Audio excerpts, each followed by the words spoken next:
these are the four speakers that were left on our list. That is, we will take the speakers in this order.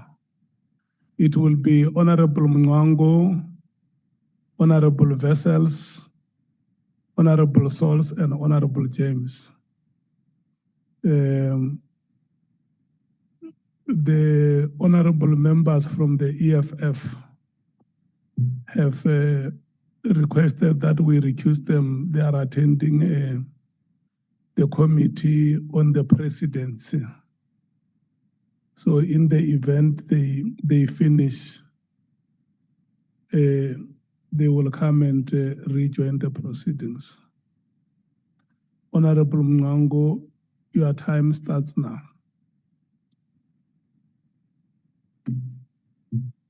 Thank you, Honorable Chairperson. Good afternoon, Mr. O Sullivan.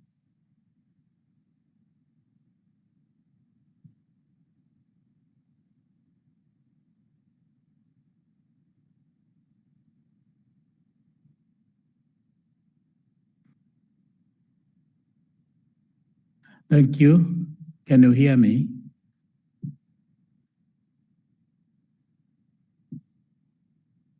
One, two, 1, 2, 1, 2. Thank you.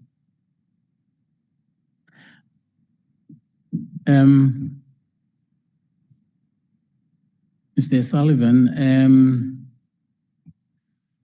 do you still call yourself and those that work with you as quote-unquote corruption fighters?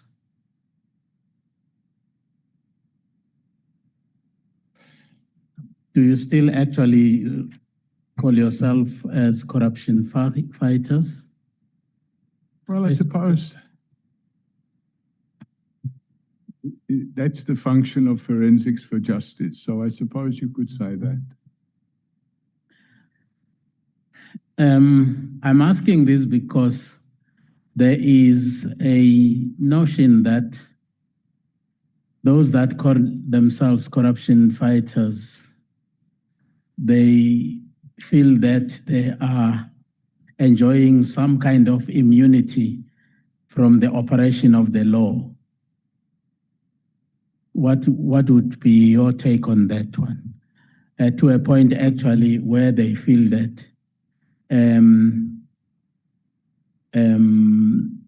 the being a corruption fighter actually it actually absolves you from any criminal prosecution. Well, if that is the case, I've yet to see the evidence of that because, as I said previously, I spent 88 days on 6 trials and 140 days preparing for that 88 days on 6 trials. And of the 6 trials, I was acquitted on 4. One, the state withdrew, and the other one was struck off the roll. So I don't think I was immune at all. In fact, I was a target. Why would you then consider any criminal prosecution against you as a corruption, fighter, amounting to state capture? Chair, if you look at the DPCI judge report, which is there's two such reports, and if you look at the DPCI judge reports, and there were, by the way, 2 separate judges because the DPCI judge changed between the first report and the second report.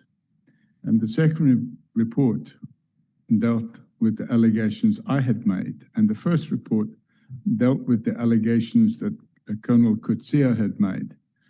And both those DPCI judge reports, which cumulatively was 5 years of investigation and scathing findings. So that's the 2 DPCI judge reports. But if we then go and look at the judgments that the magistrate court in Randburg, when the trumped up cases against me on which I was acquitted, and the judgment in the trumped up case against me in the Kempton Park Court, upon which I was acquitted, both of the judges in the Randburg Regional Court made scathing findings against the state. And they made it clear that the state had gone above and beyond the call of duty in targeting me. And the Randburg, the Kempton Park magistrate also made scathing findings against the police for targeting me. So I think those judgments are a matter of fact, and they speak for themselves. Well, thank you. Let's look at the Camille Drift matter. Are you familiar with that? I am. Yes.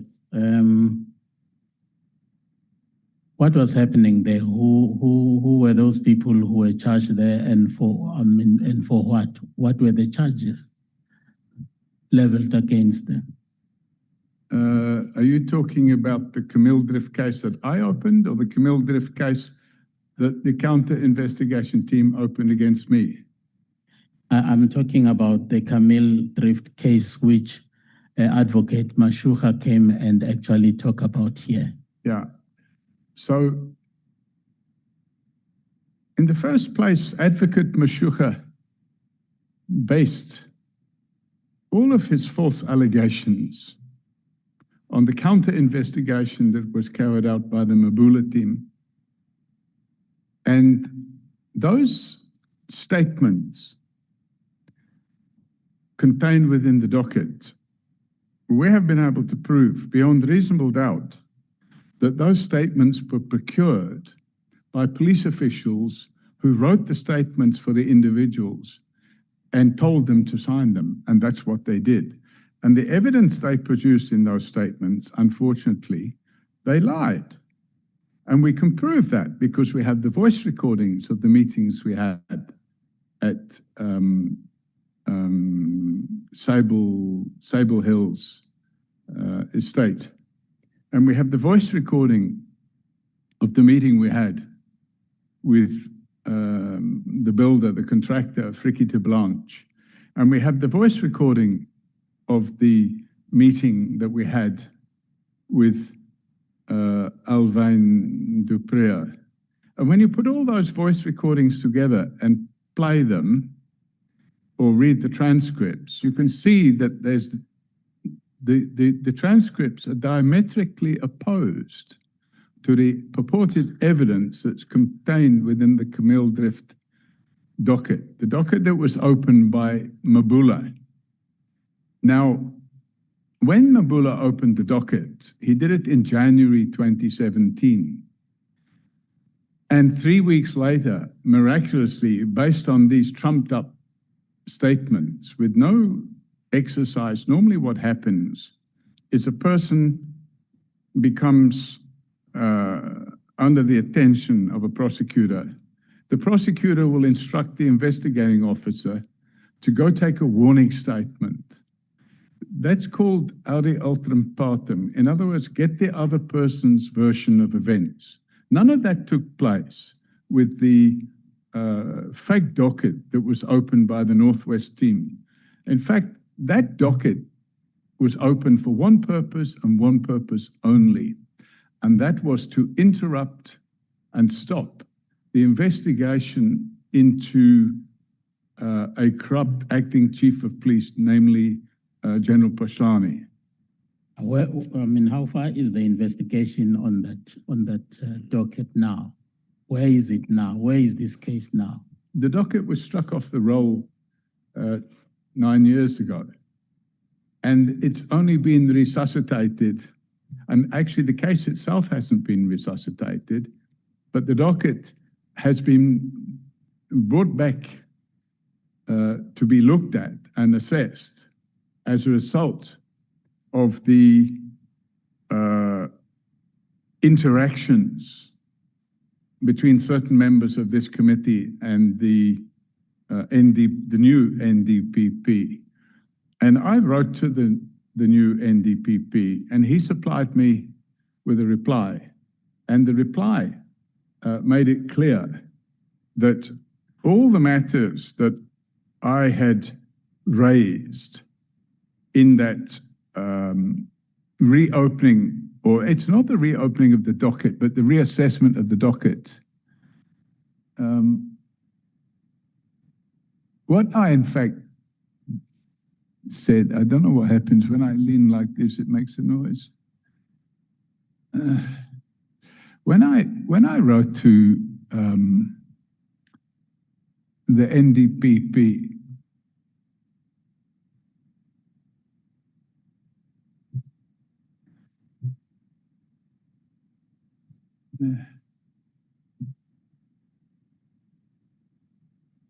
when I wrote to the NDPP, I asked him to take into consideration a whole lot of other cases which had not been considered. And those cases, it's 1, 2, 3, 4, 5, 6, 7, 8, 9, 10, 11, 12, 13, 14, 15, 16 other dockets, which are directly related to the cases that we opened against General Pashlani. And the Director of Public Prosecutions wrote back to me. And when he wrote back to me, thank you. He made it clear that all of those would be taken into account. Now that you have actually mentioned the dockets that were opened against General Pashlani, I was actually going to ask you whether you are familiar with the group that called themselves Security WhatsApp Group.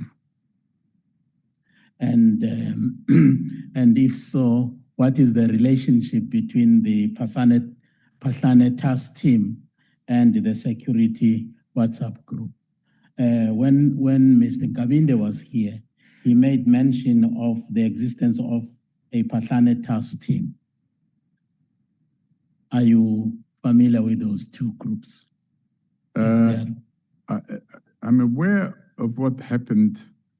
I didn't have WhatsApp, but I'm aware that a WhatsApp group was formed, and it was called Security. And this was formed after both myself and the late Nhlanhla Mkhwanazi received death threats. And the death threats are on the record in my statement. Makes it crystal clear that there was an intention to murder both of us. And after that, there was a concern that there might be an attempt to murder both of us or other members of the group. So somewhere along the way, I think it was either Nhlanhla or one of them formed a WhatsApp group so that if there was a security threat, they could talk to each other about it. But as I said, I wasn't on WhatsApp, so I don't really have any knowledge other than the fact that such a group was formed. Actually, at the time, I didn't even know such a group was formed. I only found out about it later.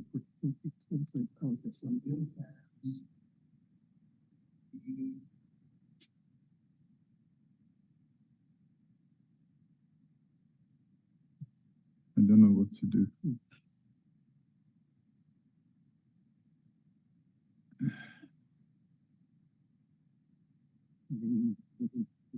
Okay. I hope that the clock, the chairman's clock, has actually been stopped. What's happened now? It was working. I could hear it. And I'm already owed 10 minutes. No, it can be 10 minutes. Well. Please pause.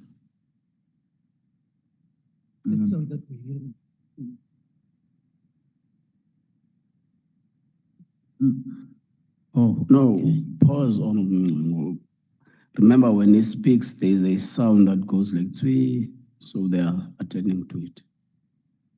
Are you done now? Thank you. You can proceed on.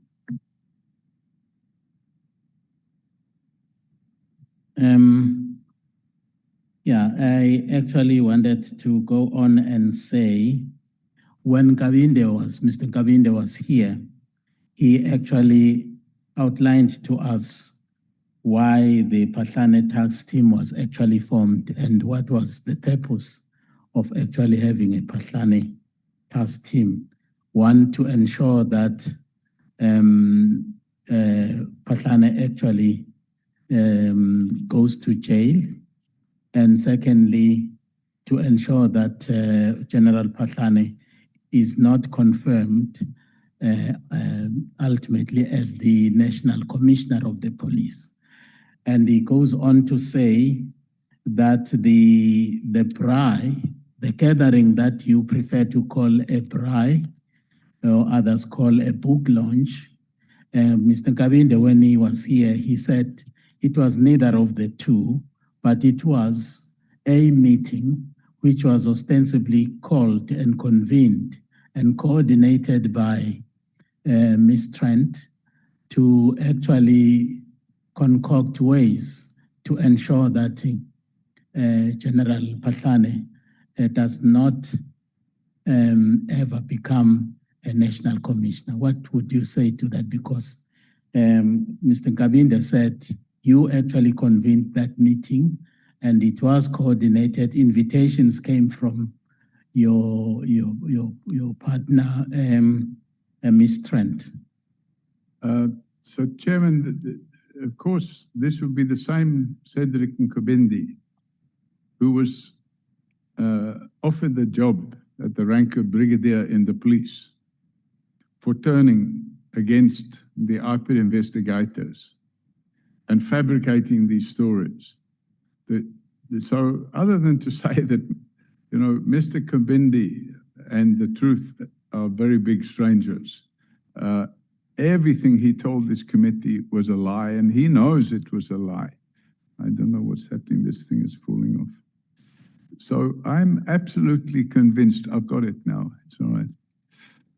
I'm absolutely convinced that Mr. Nkobindi was part of the conspiracy, part and parcel of the conspiracy to derail the Pahlane investigation.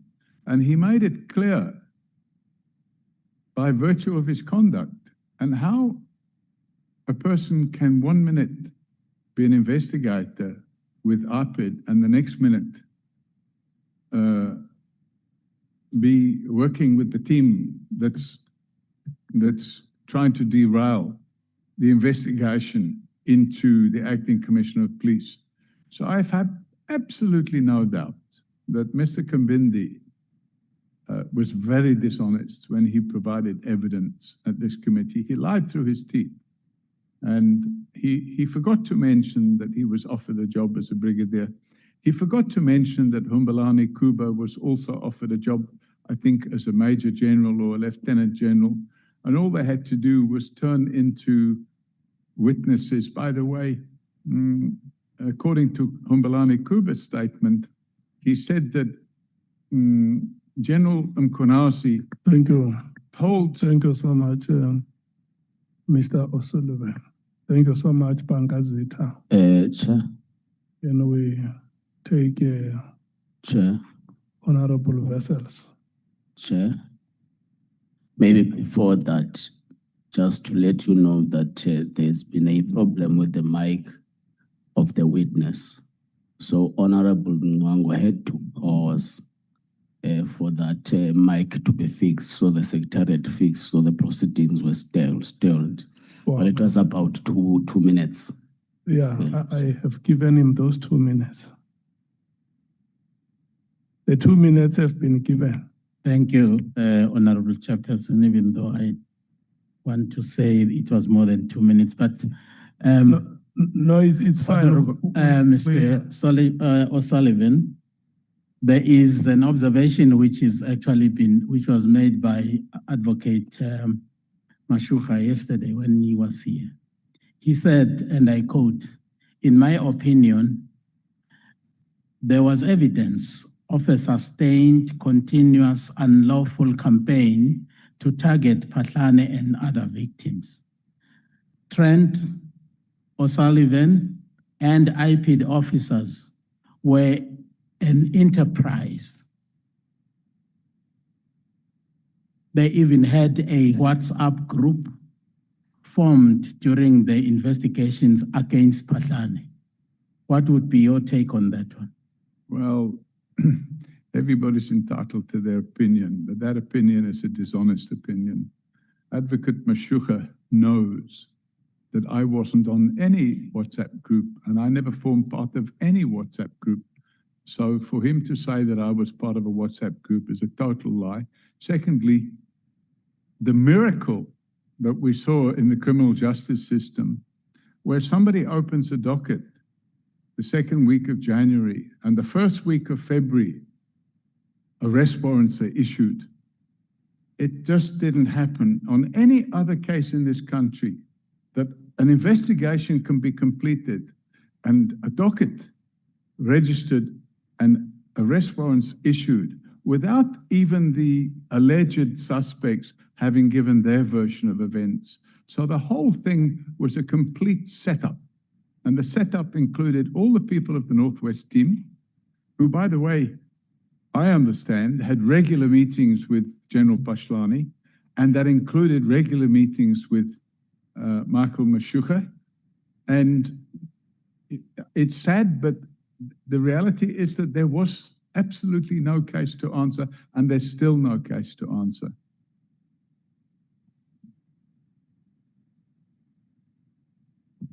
Thank you, Honorable Chair. Have you asked all the questions? The microphone incident might have disrupted your chain of thought. Do you still have one more question to ask? Well, indeed it has.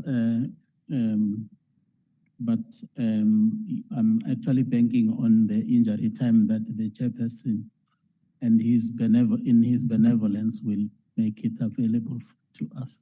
Okay. Thank you so much. Honorable Vessels. Thank you very much, Honorable Chairperson, and Honorable Matthys. Thank you very much. Good afternoon, Mr. O Sullivan. Sir, you this morning said, and I quote to a large extent verbatim, that if you haven't stuck to your guns, General Phahlane would have gotten away with it, and the "it" refers to the corrupt activities, the alleged corrupt activities. But I do want to refer you to an email that we were provided with yesterday. And I think you have been made privy to those emails. It's, if I understand it correctly, the first email that you sent to General Phahlane, and it was on the 12th of February 2016. And in that email, you address it to the Dear Acting Commissioner of Police. I'm not going to read everything, but you then say that I always thought you were straight until I saw how you were helping Mono. Then I started looking into you and I found out that you have skeletons in the cupboard too. In fact, more skeletons than Celebi had. You obviously know what you've been up to for the last few years. No one knows better than you.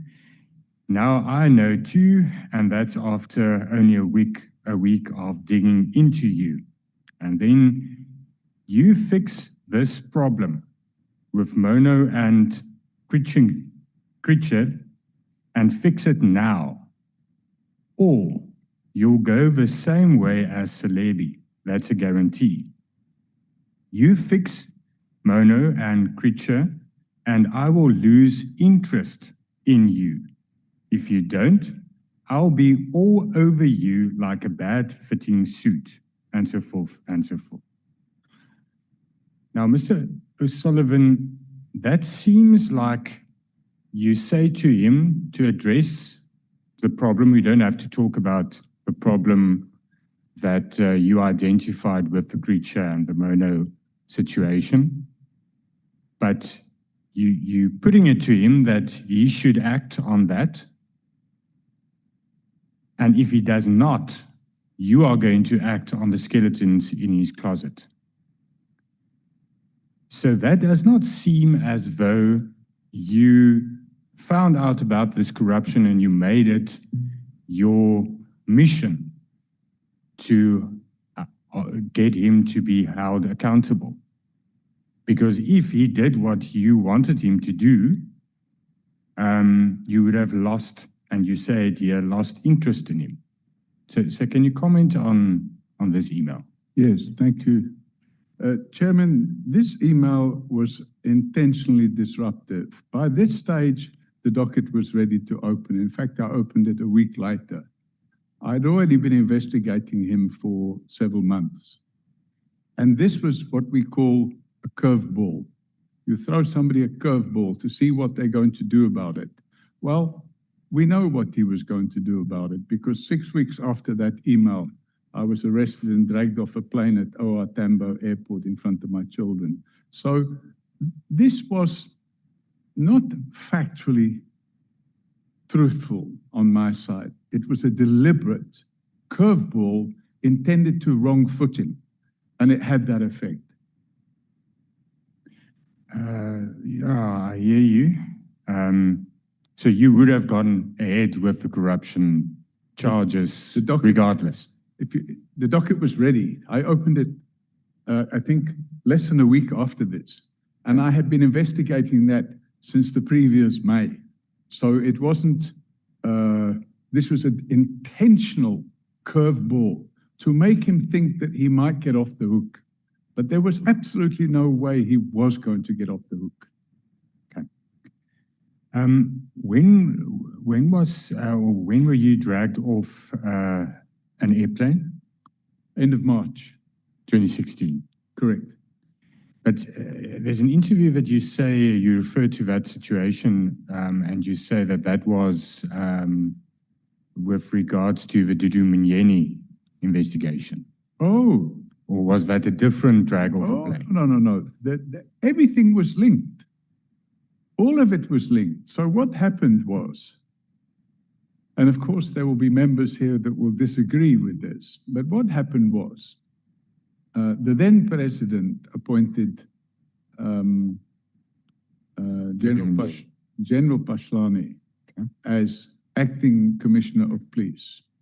And by the way, he sat as acting commissioner of police from August 2015, when General Pieka was suspended. Now, at the same time, or in that period, if you look at our document called Joining the Dots, we set out a chronology of how state capture took place. And that chronology only dealt with the capture of the criminal justice system. It didn't deal, although it mentioned, it didn't deal in detail with the capture of Eskom or Transnet or Prausa. But what we said in that document was the capture of the criminal justice system became necessary in order to shield the people that were involved in the bigger project of state capture. So they had to have, and I think we've said it in the Joining the Dots document, that if we'd have had an effective criminal justice system at that time, state capture would not have taken place, because good cops at the head of the police and the head of the prosecution service, the whole lot was captured. So the courts found that the appointment of Mokoteri was unlawful. The court found the appointment of Nhlanhla was unlawful. The court found the appointment of Sean Abrahams was unlawful. The court found the suspension of Robert McBride was unlawful. So you had this capturing of the criminal justice system, and we were trying to say, this has to be stopped. Okay. So it was linked. All of it linked. And unfortunately, you have this situation where you've got police officials, and it's in one of my sworn statements, not here, but it's in one of my sworn statements against the unlawful arrest where I was dragged off the plane. Yes. I had Mokoteri with handcuffs behind my back, banging me in the chest like this and telling me, you don't know how you've upset Dudu Mayeni. Then they had a secret meeting, which I wasn't allowed to attend, where they wanted me to pack my bags, go to the airport, hand in my citizenship and leave the country. Okay, thank you. Thank you, sir. Just on another arrest you spoke of earlier this morning, and the previous time that you testified here, you mentioned or you said that you were tortured for 3 days. Yes. Did you lay any complaint with regards to that? Absolutely. There's a docket been laid, and Being laid. it had been laid at that time. I opened a criminal docket for torture. And was there any outcome? Well, unfortunately, the DPCI judge ruled that my constitutional rights were violated, but he couldn't see the torture. But if you look at the definition of the Torture Act, it absolutely amounted to torture. If you look at the definition, I don't have it in front of me, but if you look at the definition of the Torture Act, arresting a person, detaining them in unsavory conditions as revenge for them opening corruption dockets against people amounts to torture. And I'm adamant that that is the case. It will depend if those elements of that crime has been proved. But the fact is, so you say that there is a judgment in that case. We can find that judgment. It's in the DPCI. If it's mind-blowing what's in the DPCI judge report. It's mind-blowing. Okay. Then I want to quickly get to the FDA, the forensic, what are they called? Forensic diagnostic something. No, this is Keith Keating's company. That's correct, yeah. Forensic data analysts. Data analyst, that's it, FDA. Now, am I correct to say that that is to a large extent to the heart of the corruption allegations against General Mkhwanazi? It's not the allegations that we opened. So we opened the case against General Mkhwanazi. A copy of my docket is in my submission. The docket I opened was that he had taken money, cash, from a police supplier who supply squirrel hair fingerprint brushes, Yes. and the powders and the chemicals for crime scene management. But you also referred to Keith in your email correspondence with the prosecutor and with Sean Abrams and so forth. Later I did, because you only had to see what was coming out in the media. Very serious articles. In fact, I saw it along with the members that were present at the police portfolio committee meeting, where they put up a presentation. I put up the presentation. Correct. I wrote to Parliament and I asked for a copy of that presentation, and I got it. And that presentation very clearly showed that for forensic data analysts, or whatever the company was called, it very clearly showed that they had been ripping off the police for a very long time. Yes, although there was a court judgment now in 2025, December 2025, I think on the 9th of December, where it was, where in the judgment, it says that it was found that none of the concerns raised at that portfolio committee and at the Standing Committee on Public Accounts in Parliament had any merit. I haven't seen that judgment. Yeah. But did you investigate the FDA situation at all? So you just referred to it because it was in the media and it was in Parliament? Correct. And at one of the meetings, I can't remember, I think it was the police portfolio meeting, the chairman of the police portfolio or the vice chairman of the Police Portfolio Committee pointed to Keith Keating sitting at the back while the meeting was going on, and they were showing pictures. And by the way, if there's a judgment that says there's no involvement there, I think that's slightly, they're probably talking about one narrow aspect of that. There's a report by, or there was a whole investigation and a report by General Sitole on that whole matter. I think that related to the software only. That might be. There was a whole lot of other allegations relating to the supply of what they call rough-in lights. Yes. It was all in the public domain. Okay, so you weren't involved in those cases, although you did send messages to Keith. Yes. Why would you do that if that's, why is Keith of your concern if? Because anybody that's bribing police. Allegedly bribing police. Allegedly bribing police. Anybody that's allegedly involved in that activity need to face the music, especially when it comes to my attention that the person in question is allegedly bankrolling conduct against others, including myself. So you see, Mr. O Sullivan, it's very difficult because a lot of these aspects are in court. The allegations against General Paglani, we can't as a committee make a determination, is he guilty of corruption or not?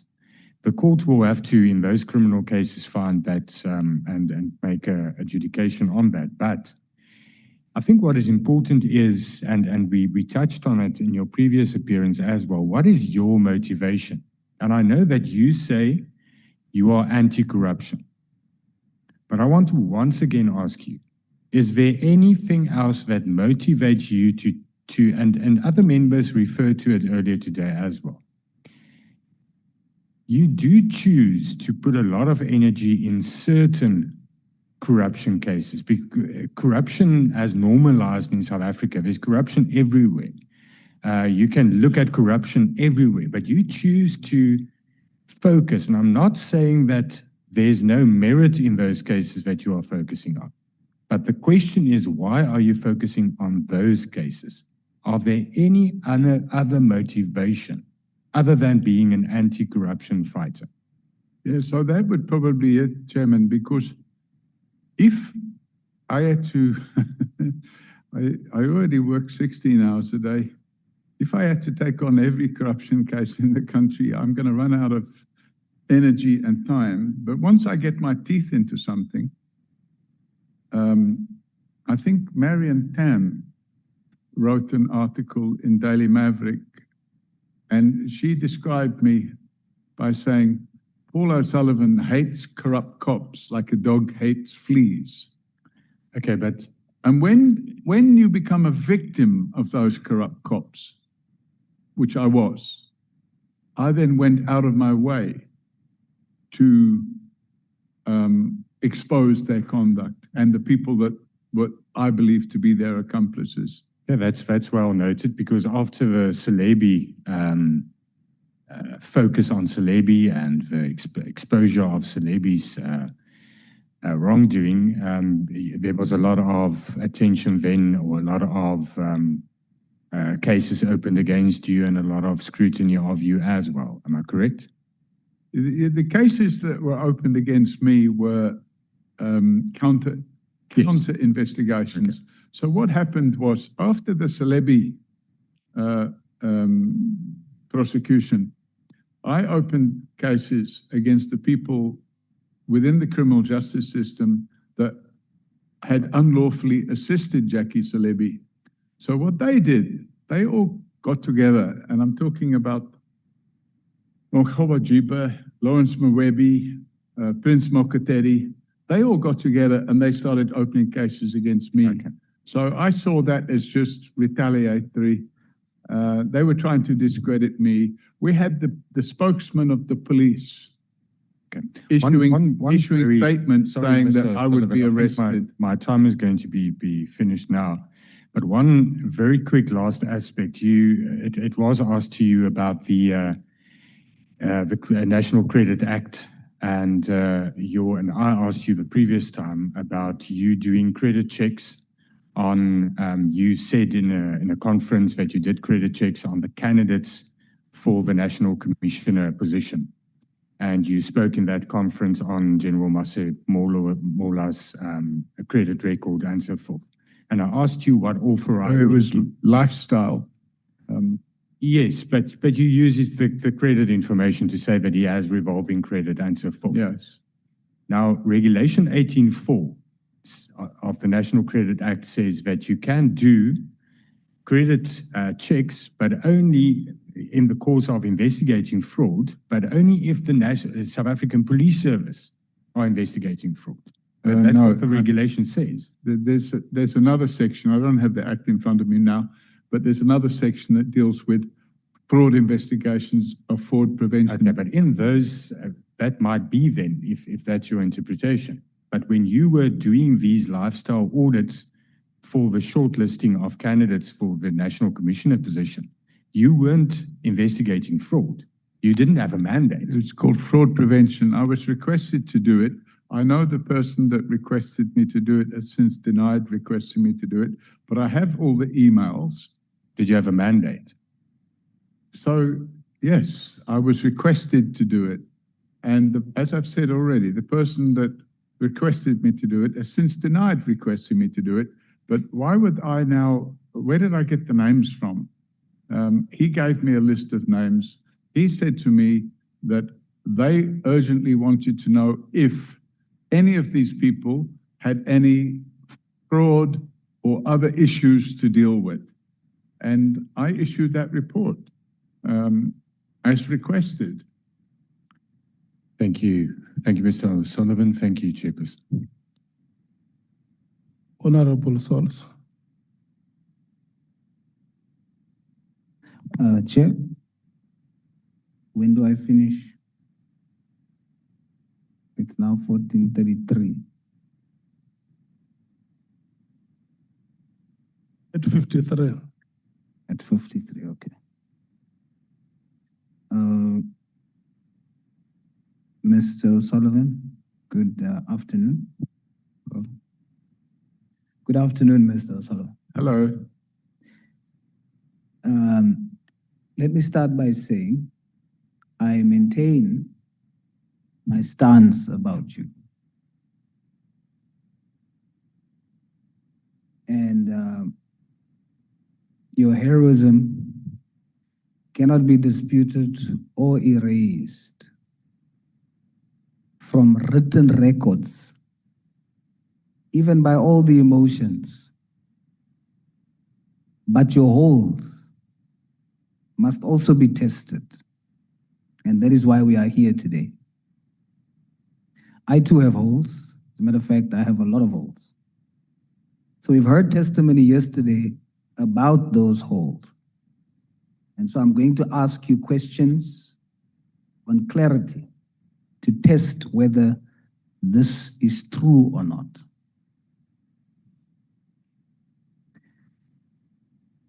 Mr. O'Sullivan, in your book, Stop Me If You Can, you only explicitly call two people a friend.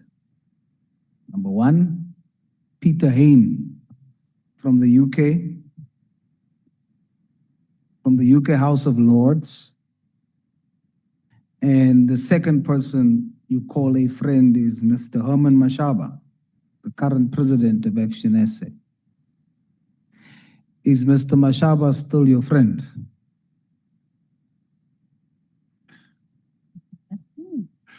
It's a very hard question to answer. Let's say we've had words, but I think you can't ditch a friendship of many, many years overnight. So we've had words, but I still consider him my friend, and I still consider his wife, Connie, my friend. Of course, he's no longer my political friend, but I would say he's probably still my friend, yes. Does he feel the same way? Have you done something? Why would your friend through his party, want to show the world that you are corrupt? What do you call it? False narrative. If somebody wants to paint a picture, and I made the point quite strongly that if you're going to go and support somebody who may be engaged in criminal conduct without realizing that the person you're supporting may be engaged in criminal conduct, and then when you point out the obvious, now the only way they can retaliate is to accuse me of being involved in criminal conduct. And I just simply say, well, come with the facts. I've heard people saying that I'm embroiled with drug cartels. What a lot of rubbish. You know, when you make statements like that without any factual basis whatsoever, I accept that if you're going to be a corruption fighter, you're going to attract a lot of negativity. And I accept that that goes with the territory. And I accept that sometimes the methodology I use to fight corruption would be classed as having holes in it. But at the end of the day, if I look at the record and the success rate of the people that are now facing or already face the criminal justice system are in prison, I'm satisfied that we won a lot more cases than we lost. Yes, I'm the first one to accept what's in writing about the heroic acts. Today, we're just zooming into the holes. Are you saying with your response, you pointed out something to Mr. Mashaba, and that's the reason why he is, as you say, pushing a narrative? Actually, Mr. Mashaba didn't push any narrative at all. It wasn't Herman, it was some other fellow, I forget his name now, who started publishing. And by the way, I didn't pick the fight. I'm not on social Mr. media, Sullivan. and somebody brought me evidence of this person posting things on social media about me. In this committee, Yes. Action SA brought a document to show that you have taken money from the slush fund. No, No? no. What happened?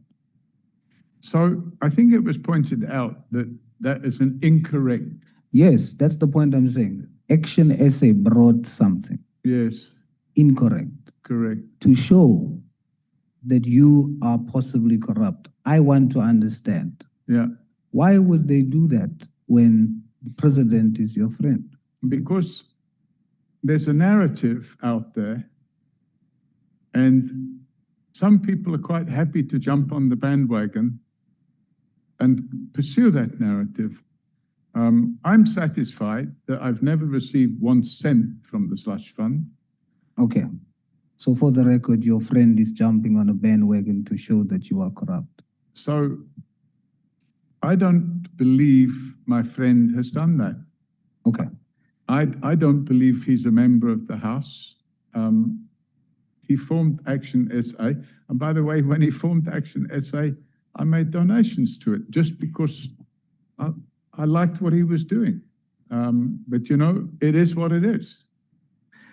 Yesterday, we touched on your modus operandi, or how you operate. And I want to test that now, because it was testified that how you operate is, number one, you find dirt on senior SAPS officials or whoever you target, number one. And then after finding dirt, you then threaten them with exposing that unless they do something you want them to do. If they obey you, then you leave them alone. If they don't, you then go after them until they give in to your perceived power. Is that true? Absolutely not true. And if it were true, I belong in prison. All right. There's a copy of an email before you. Is that your email? Did you pen that email? Yes, It's dated the 12th of February to General Patlane. Correct. You accept? It's yours. Correct. Now, in this email, you say, and we're testing whether this is your modus operandi. You say to General Paslane, I think you know what I mean, and you should be worried. You said, first you started off by saying, after only a week of digging into you, and I continue the investigations, I will dig up more evidence against you, and then you say, I think you know what I mean, and you should be worried, very worried, as it does not look good what I am uncovering. You accept? Step one, you are saying in this email you dug up dirt on him. No, so in fact, as I can't remember which member it was, but another member asked me about the same email.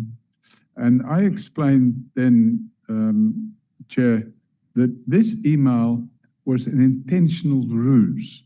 It wasn't truthful.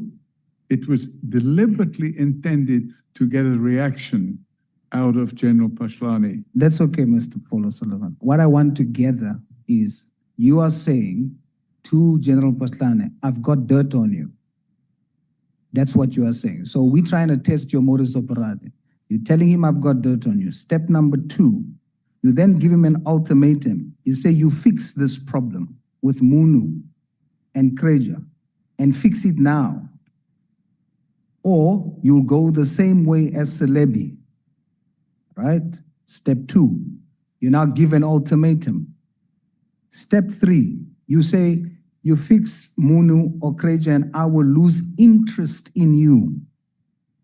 You do what I want, I will lose interest in you. If you don't, I will be all over you like a bad fitting salt. If you try any dirty tricks as your predecessors, I'll eat you for breakfast and still be hungry afterwards. This shows step by step a modus operandi. What is the reason that you, as an independent investigator who discovered acts of corruption by an acting national commissioner at the time, you were willing to look the other way? No. You said it here. Yes, but as I've explained before, this was a deliberate ruse. In other words, it was intended to distract him. It was intended to get a reaction out of him, and it had the desired result. It resulted in him taking steps. Actually, it didn't. It didn't. I'll tell you why it didn't, and this is your modus operandi. That's a whole. So corruption is only dealt with against those you decide it must be dealt with. You then say, if I do not see positive action by you before the 22nd of February 2016, I shall start a process aimed solely at bringing you to book and will leave Munu alone thereafter and focus only on you. You claimed that Munu is corrupt and the acting national commissioner must deal with him. But when General Paslane did not obey your instruction, you were willing to totally leave Munu alone. Not the case, Chairman. I'd already opened the docket against Munu. And in fact, I'm simply basing it on what you say. Yes, but as I've explained already, this was a deliberate ruse. It was intentional. It was intended to mislead Paslane. Yes. So because sometimes what you have to do is throw a curved ball, because if you straight down the line and you tell them what you're going to do, and that's what the intention was here, to trick him into making a mistake. I don't believe you. I'll tell you why I don't believe you. Based on evidence before me, not based on what you say. I don't know your intentions. I can only judge you based on your email. And what your email shows is you were willing to look the other way, even though both was alleged corrupt. When General Paslane didn't do it, you said you're going to come after him. He didn't obey you. Then you came after him Because right after that, on the 9th of November, 2016, that's when you went to Sable Hills. No, Chairman, I'd already been at Sable Hills before I sent this email. I didn't say so. I said the 22nd of February is when you sent the email. I'm actually proving that what got you to Sable Hills is after the email. No, I'd already been to, before this email was sent, I'd been to Sable Hills in November. Yes, you were doing your investigations. November the previous year. You were doing your investigations. You came, that's how, when you wrote this email, you were saying to General Paslan, I have things on you. Yes, but as I've Yes. explained, Chairman, Now this let's was a just- deliberate curveball intended to wrong footing. And I disagree. Okay. And I'm showing you not based on thumb sucking. I'm showing you based on what you've put before us. You then go in November to Sable Hills. Sorry, Chair, I've been in November the previous We year. agree, and we've just agreed on that, Mr. No, the previous year, not the We November just agreed you were 2016. there before. Pardon me? In November, when did you go? November 2015. It says 2016 is when did the issue that is on contention now, when you visited with IPED members, when did Okay, you? so Chair, I'd already opened this docket. The docket had Mr. already. Sullivan, my I'm time trying is to- almost up. I'm trying to explain the chronology. What I want to know is, Yeah. when did you go to Sable Hills with IPED officials? A year later, or 10 months later, After the email? 10 months after the email. That's But what the I'm docket- saying. Hold on. The That's docket was already open by then. fine. That's what I'm saying. Yeah. I'm saying you went after sending him the threats, after he disobeyed you. You then went to Sable Hills 11 months later, Yeah, unfortunately, right? unfortunately, the delay of 11 months was caused by the capture of IPID. That's fine. So let's deal with what happened when you now went there. When you got there, you come there with IPED officials. Mm. You testified that you did not posture yourself as an IPED official. You didn't. I can prove it. Yes, I know you can prove it. What I want you to prove is you did not say with your mouth, I am an IPED official. You didn't say that. No, But did you say with your mouth, you are not? I gave my business card. I'll give you one. It shows exactly who I am. To whom did you give it? To the people at Sable Hills Estate. And I sent an email. Mr. Sullivan, And in the email, it's got Paul O Sullivan Associates at the bottom. when did you say to Mr. Euster that you testified about earlier? I think I didn't say anything. Yes, you didn't. And that's what I'm saying. So you were not clear. I'm not an IPED official. Now, logically, if a group of people comes and two people are there as police, everyone's going to think everyone there in that group is police until one of them who's not says, I'm not. Yeah, it could be seen that way, but It is that way because your defense is you didn't posture yourself by saying you are a cop. yes. But we are saying you also didn't expressly say you're not. And because you didn't, there's an open possibility that it could have been perceived as you are. That's the reason why they responded to your questions. Why, Who questioned Mr. Who Euster? responded? Who questioned Mr. Euster? Nhlanhla Mkhwanazi and myself. So he answered you because he viewed you as a police officer. I don't believe so because I look at it. Did he say to you he doesn't believe?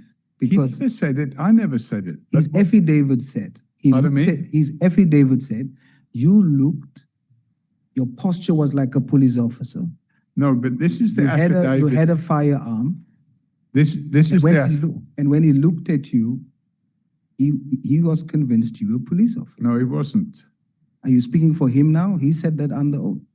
He said it under oath because he was forced to say it under oath. Did you have a weapon? I always carry a weapon. So he saw the weapon. You were with police officers. He perceived you to be as such. Okay, Do you have the estate file of ERF, whatever that is, of pardon me? Purple Hills? Do you have the estate file of General no, Mkhwanazi? IPID took that file. How did you get it? I didn't get it, they took it. Did you visit Mr. Uster together with Mr. Mahlangu on 18 November? Yes, I did. And at that meeting is when you and Mr. Mahlangu produced to him the certificate or the notice to produce evidence. That was what Nhlanhla Mkhwanazi did. And it is on that time that based on that notice that he gave the estate file To IPID. in your presence. Yes, Chairman, I need to bring into account here, and you need to consider this. On the 13th of November, I sent an email to Chris Uster, and it's contained within the sworn statement that I sent to the Sondag Commission, because what happened? Mr. Uster had already provided a sworn statement to IPID. When we went there on the first meeting on the 9th of January, we tape recorded the whole thing. I admit there's nothing on the tape recording where I say I'm not from IPID. Yes. But there's also nothing there to say I am from IPID. But now, I sent him an email, and on the email is from Paul O Sullivan, and underneath my signature, it says Paul O Sullivan and Associates. So you cannot possibly construe that I'm from IPID. And I'll read the email to you, Chairman, May I? because he allowed us to take photographs. Mr. Paul O Sullivan, thank you so much. Honorable What James, happened? your time expires at 13 minutes past. Thank you, Chair.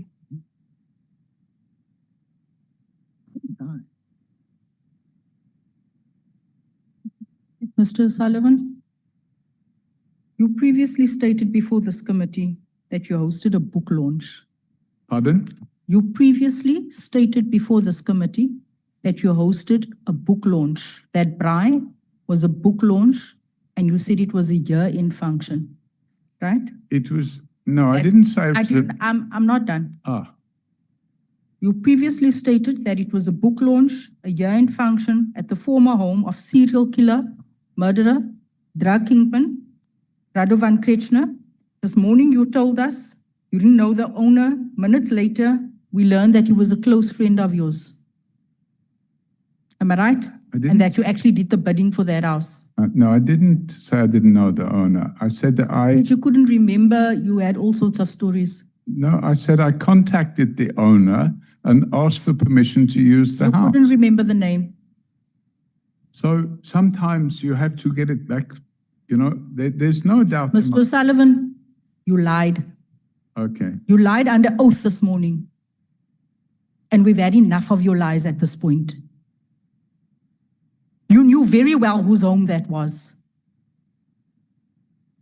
Mr. O'Sullivan, what was your main reason in that motivation letter that was written by Waterson for coming to this country? Let me remind you what was put in there. I believe he would be a very useful addition to the white community of this country. That's why you came to this country. That braai, that book launch, invitations from your office went out under the header, top secret. Am I correct? no, it's not correct. It cannot not be correct. Because in my possession, I have those invitations that went out as top secret. I'm not asking you to respond. Can I see, You have can I said see the top secret. invitation? Mr. O'Sullivan, vandag is die by jou nie. Can I see? the- Mr. O'Sullivan, I will show you. Thank you. It said top secret. It's been mentioned in this committee before. So you lied about the braai, you lied about the book launch, you lied about the fact that you didn't know the owner.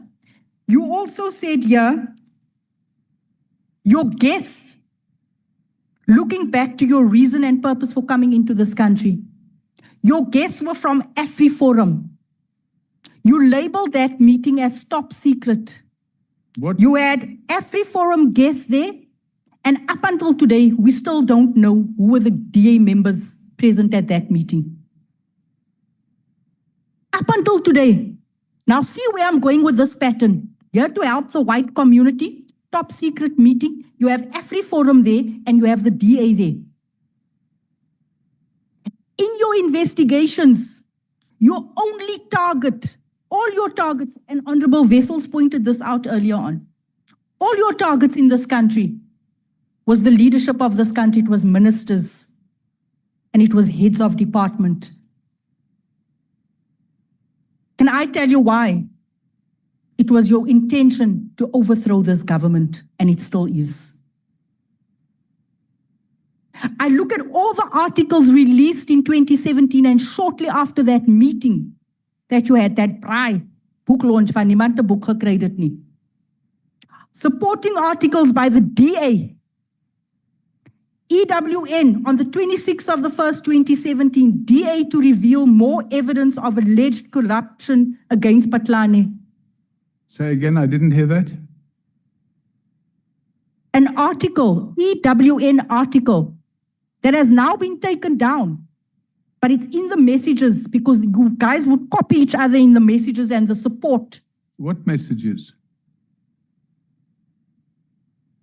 I don't understand what messages you're Messages talking about. between Sarah Jane Trent and Mandla. I didn't involve myself in any. Yeah, you don't have to involve yourself. You don't have anything to do with anything that's wrong in this country. The DA supported your plot against overthrowing this government. The DA. Yes. How did that work? You have some evidence about that? I will show you. So you're saying, if I understand you correctly, I'm saying that you the came to this DA country to be of assistance to the white community, and I am saying to you that you plotted top ministers in this country, ministers such as Nathi Ntetwa, ministers such as Fikile, a whole lot of ministers. It's in that conversation between Sarah and McBride. If you look at the pattern, if you study the people that you choose to investigate and go after, it is ministers, it is people like Jackie Selebi, it is people like Patlani, it is heads of organizations, of state organizations. You were plotting to overthrow this government, and I leave it at that. with due respect, I think you've been watching too much TV. Like you. And I have been following a pattern and I've been following a trend. for the I'm going record, to leave that. I'm going to leave it as it is. I'm No, you trying to can't. paint you a picture here. Chairman, I'm Mr. Sullivan. I I'm will- going on to my second question. No, I have to finish dealing with your first question. And the reality of the right. situation The book is launch. quite simply, first of all, I don't know about any so-called book launch. It was a braai, and at the same time, That was called top At- secret. I don't know anything about any top Okay. secret. At the same time, it was the end of year braai, and by the way, there were nobody there. Forum there- with DA, with the head of IPID. Chairman, I'm trying to answer and I'm being interrupted. It is not the right. Mr. Sullivan, you have protocol. lied too much. The this reality evening to is be giving you that airtime. there was nobody at that braai from the DA. There was nobody at that braai from AfriForum. And my understanding is that AfriForum have already opened a criminal docket of perjury against Cedric and Kabinda for sitting in this house and lying that AfriForum and the DA were present. And I can 100% guarantee there was nobody there from the DA and there was nobody there from AfriForum. And by the way, I would say 80% of the people that were there were African. So From SAPS, from state organ that was helping you no, to plot against General Patlani. Chairman, I'd like to move The on now. member is making this up as she goes along, and it's a farce, I am complete not farce. making up anything. Absolutely. I keep saying when I ask questions, it's not because I don't have the answers, or it's not because because I do have supporting documentation. Well, perhaps I can have the evidence. When you stated this morning, you also again lied, and this is why my patience is up with you. When you stated this morning, you do not require CIRA membership, right, as a forensic investigator. That's right, you said you don't. If you're a certified fraud examiner, there's an agreement between CIRA and the ACFE, which makes it clear that if you're a CFE, you do not need to be registered with CIRA.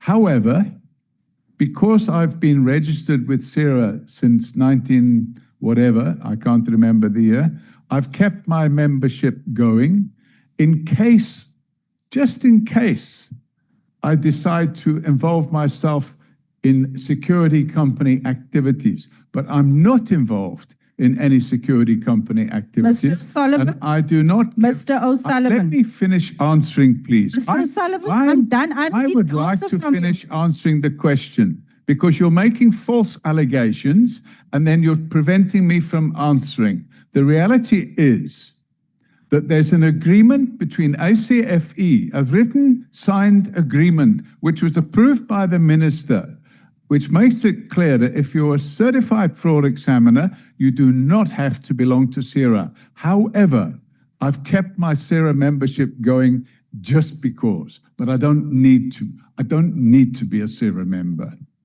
Mr. O'Sullivan, CIRA is the regulatory authority in terms of the law in South Africa. The ACFE is an American organization with a charter in South Africa. ACFE is not a regulatory authority. It's a self-governing association, like a stokvel, where you belong to. That is what you are referring to. It's a self-governing association. It is not a regulatory authority in South Africa. That's your version of events. No, that is. I have to. You have to comply. I have to tell you that you are wrong. When you came into this country, our country, you have to comply and adhere to the rules and regulations of this country. I comply with the rules and regulations. No, you don't. You have violated. I know, I've seen. I know you are registered. We've got your registration. Company O'Sullivan, Brosman and Associates, you are registered. Registration date in 2012, you registered with CIRA. No, that's when the company was formed and I registered it. And the reason I registered it was because from time to time, I get asked to give security advice. That's the only reason. Mr. Sullivan, you are registered with CIRA, meaning that you need to comply with the CIRA regulations. And as things stands, Mr. O'Sullivan, you have violated the entire code of conduct of the CIRA investigation, code of conduct. You have done investigations. You've used your own tools. Are you familiar with section 15 of the code of conduct? I don't have it in front of me and I don't have a photographic memory, so I'm not able to respond to that. But I can tell you, I don't have a security company and I'm not providing any security services. The fact that you are registered with CIRA binds you to the regulation.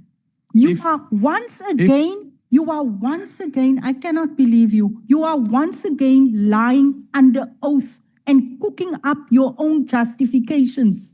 Sir, you are refusing to adhere to the rules and the laws of this country that binds you. Everything that you have done in your plot to overthrow this government is against the law. You have misrepresented yourself to all the state organs and everyone that you have done business with. That is a fact. I maintain that you've been watching too much TV. It's absolutely wrong to come with this completely absurd allegation that I'm plotting to overthrow the government. I mean, I've never heard such nonsense in all my life. Okay.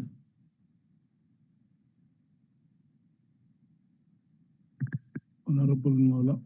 Chair, I'm rising on a serious point of order. I have been observing how the witness, it's for the third day today, responds or disagrees with sentiments put to him by members. In the 3 days that he has appeared, whenever he disagrees with what the member puts unto him, he refers the member to be watching a lot of TV, trying to insinuate that what the member may have been saying is fictitious. Even when it is fictitious, there is a respectful way of disagreeing with a member in whatever is put before him. I think it's time, Chair, that we reprimand the witness not to behave like this. Thank you so much, Chair. Honorable Skosana. Thank you, Chair. Much of the things Honorable Ngola has covered me. We just wanted to raise that this belligerent of the witness before us cannot be tolerated. He's treating us with disdain. This attitude which I've spoken about earlier has to stop now, Chair. You know, I think it's high time that he respects this parliament. You know, for him, the only person who's right is only himself. Everyone is talking rubbish. Everyone is nonsense according to him. Hence, I said what I said earlier. When you deal with criminals, you must deal with criminals. Thank you, Chair. Mr. Paul O Sullivan. Chairman, I must sit here and be called day in, day out, a criminal, a thug, a white supremacist, and I must just keep quiet about it. I'm just saying, I won't say she's watched too much TV. I will say, what you're saying is not true, it's fictitious. Thank you, Chairman. So you are withdrawing the statement that I withdraw the statement that the member watches too much TV, and I replace it with what you're saying is false and fictitious. And you also apologize for having made that statement. Of course, Chairman, I always apologize. Can we proceed? Chair, I'm going to conclude at that because I don't think it's even worth our time further probing Mr. O'Sullivan. I'm actually glad that it's come to an end. Again, I'm going to put it to you just today, because I actually thought today you would come and you'd come clean and you'll just respond. You lied about the purpose of the prize several times. There was inconsistency. You lied about knowing the owner of the house. You lied about having interaction with Khan. You said you just met him once. Recently, have you been having meetings at the residence at the Moti offices with General Sibia and Mr. Moti? No, I've never had. In the last 2 months, you haven't met any one of them. I've not had any meetings with General Sibia and Moti at Moti's offices. So that's also another fictitious statement. You lied about not being obliged to Sira. You just lied the entire morning. Mr. Sullivan, I say this and I want to put it on record. Every organ, state organ, if anything, when we make our submissions and write recommendations at the end of this, should be barred from working with you. You have misrepresented yourself to this entire country, operating as an alleged forensic investigator. I leave it at that. Thank you. Am I allowed to respond, Chairman? You are allowed to comment on the statement. Thank you. The Constitution of the Republic of South Africa would make the claim that you are now putting forward unconstitutional, and I deny categorically that everything you've said is true. I've done my best and gone out of my way to use my memory as best as I can and recollect events over many, many years. This letter that's been handed to me now, I've only seen it for the first time. I've never seen it before, and this 44-year-old letter.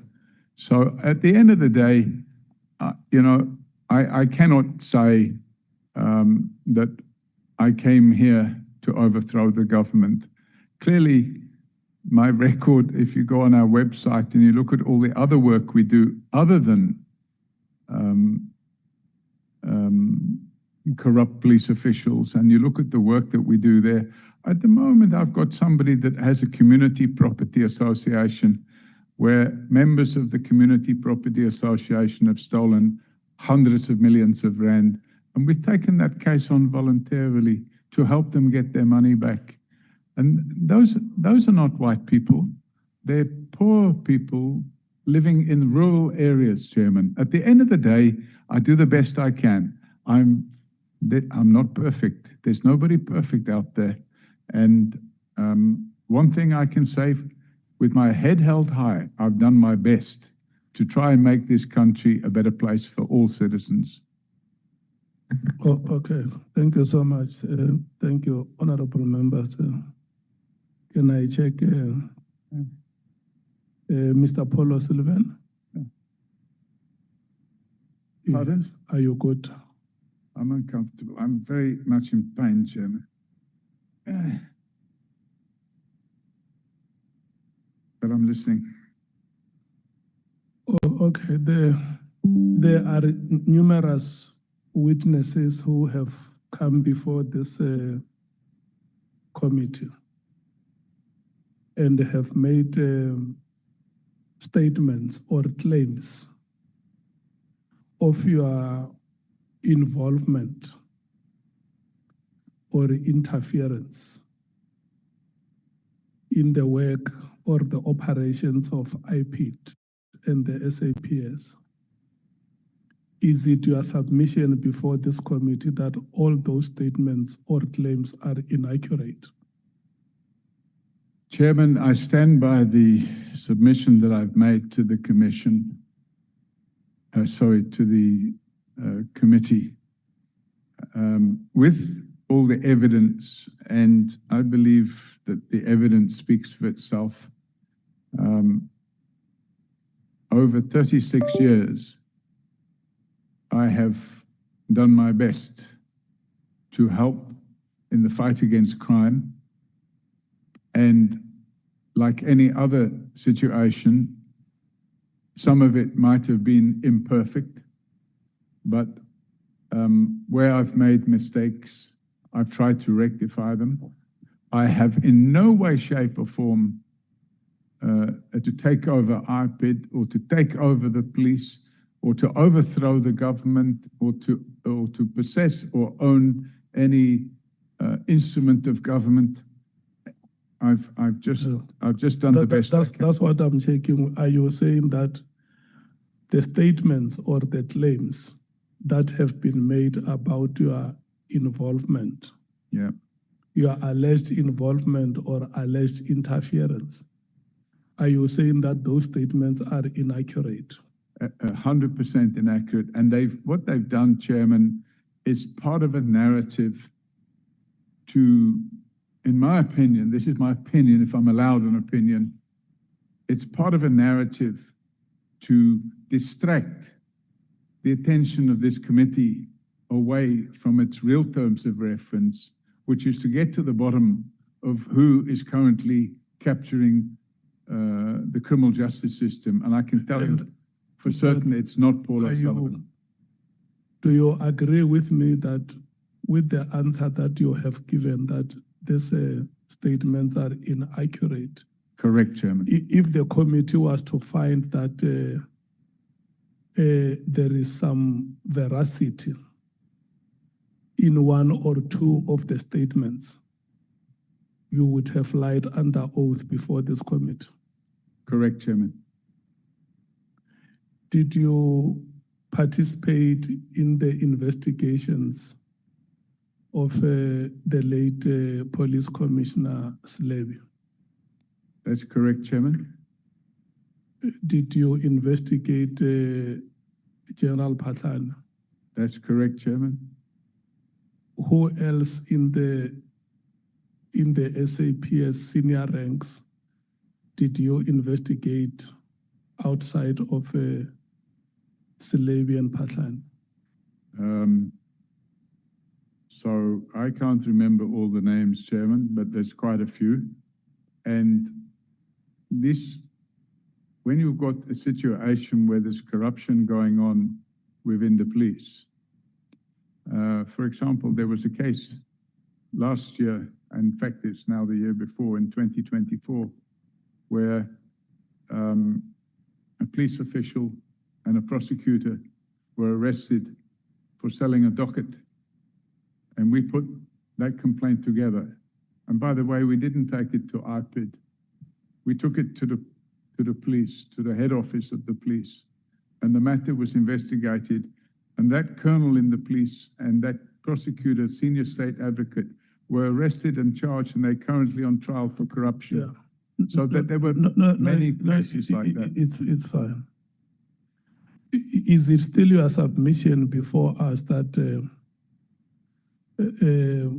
the investigations on Salebi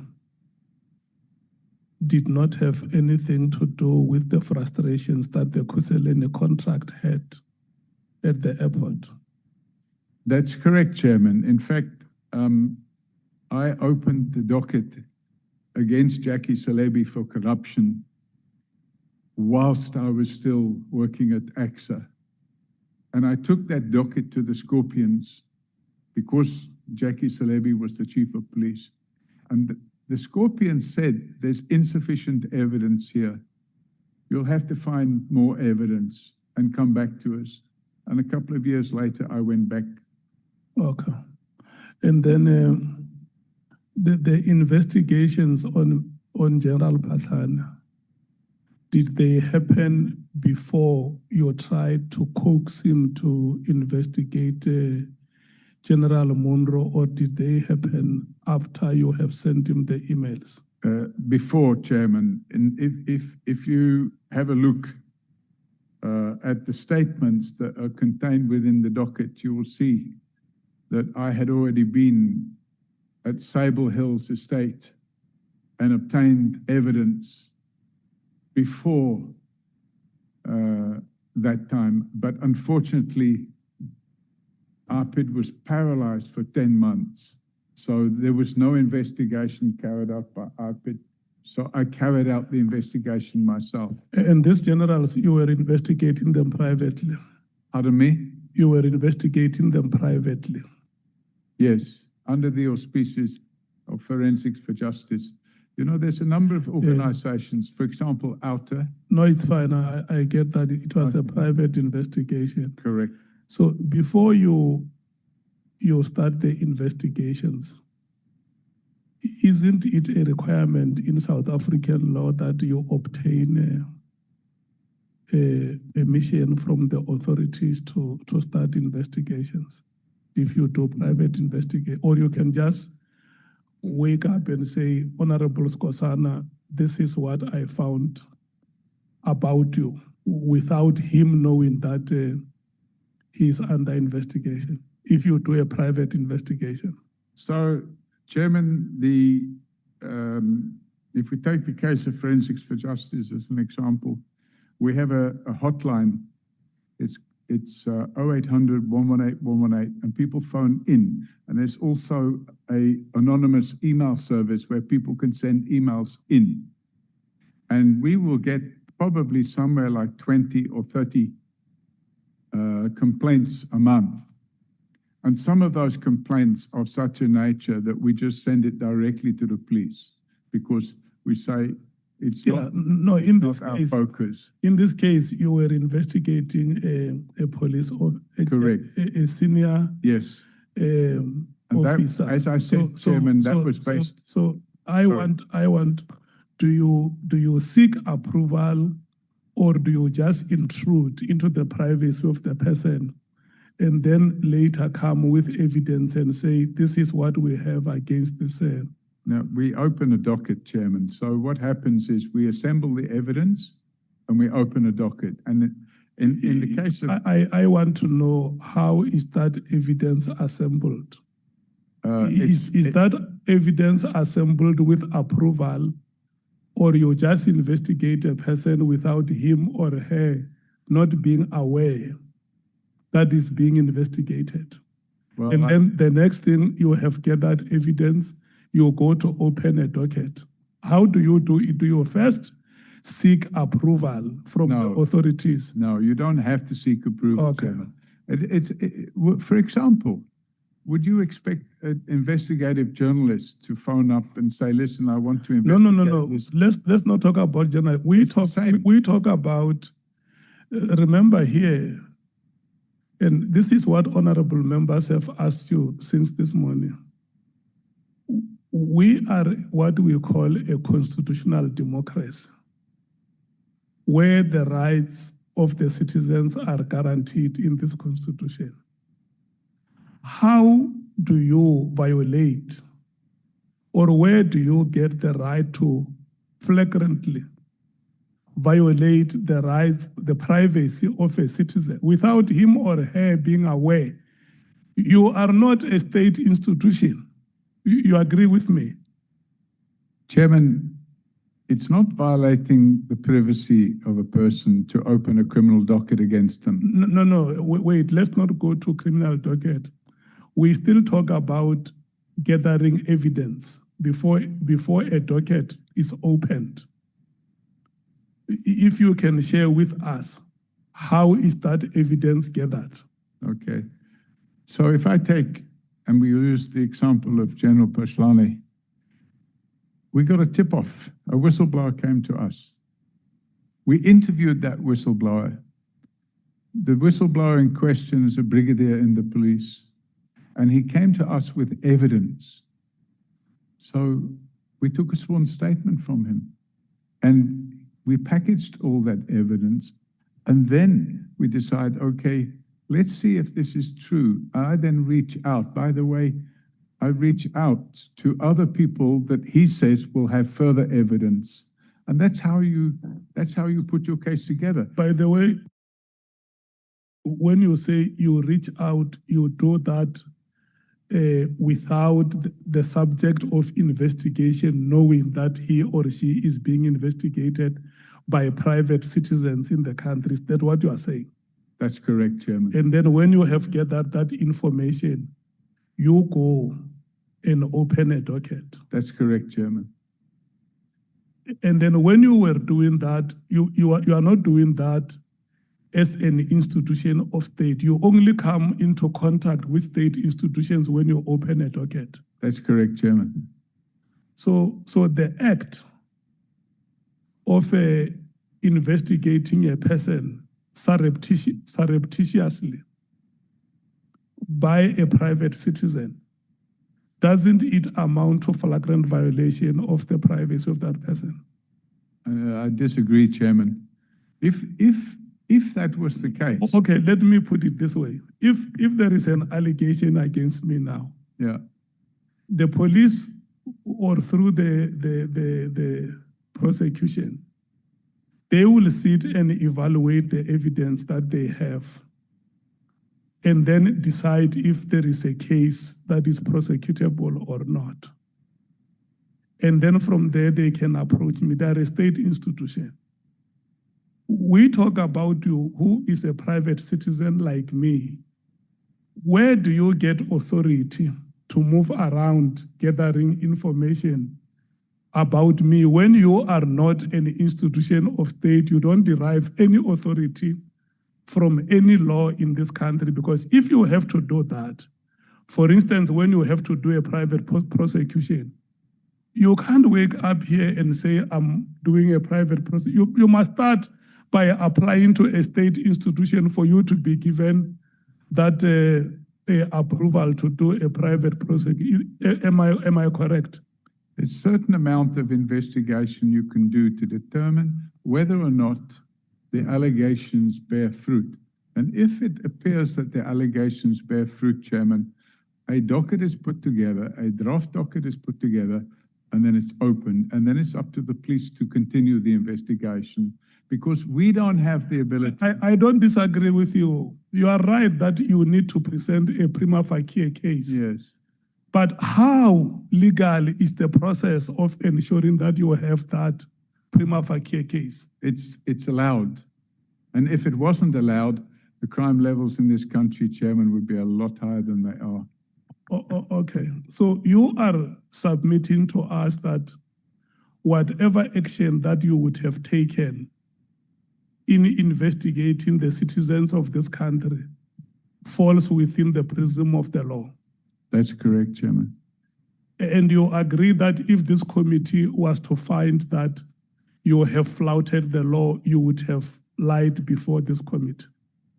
Well, I have to see what it is that they say, Chairman, but I don't agree that if the committee does that, I've agreed that I've lied. No, I'm saying, you say, you are telling us now that all the actions of investigating the citizens of this country, your actions fell within the ambience of the law. Correct, Chairman.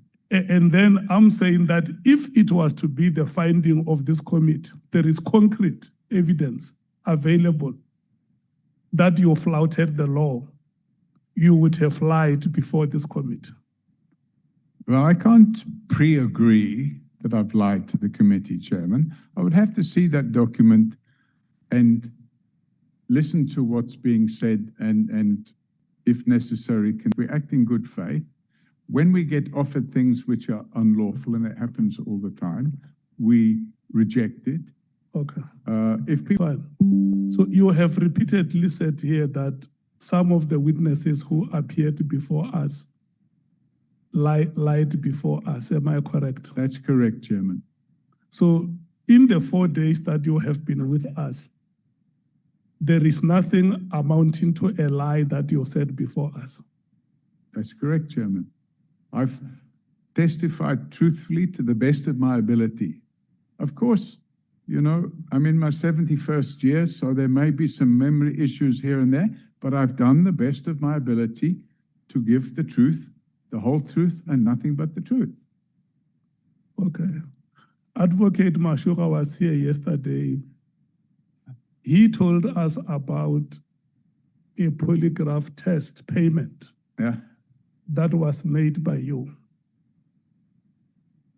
Did you ever pay for a polygraph test where is General Mkhwanazi? General Mkhwanazi was supposed to be one of those people going for the polygraph test, and he withdrew when he heard that the test was being paid by you. Did you pay for that? Chairman, you would have to go back and examine the radio interview where Mkhwanazi made an allegation that I was in a process with, and by the way, his allegation is completely mirrored by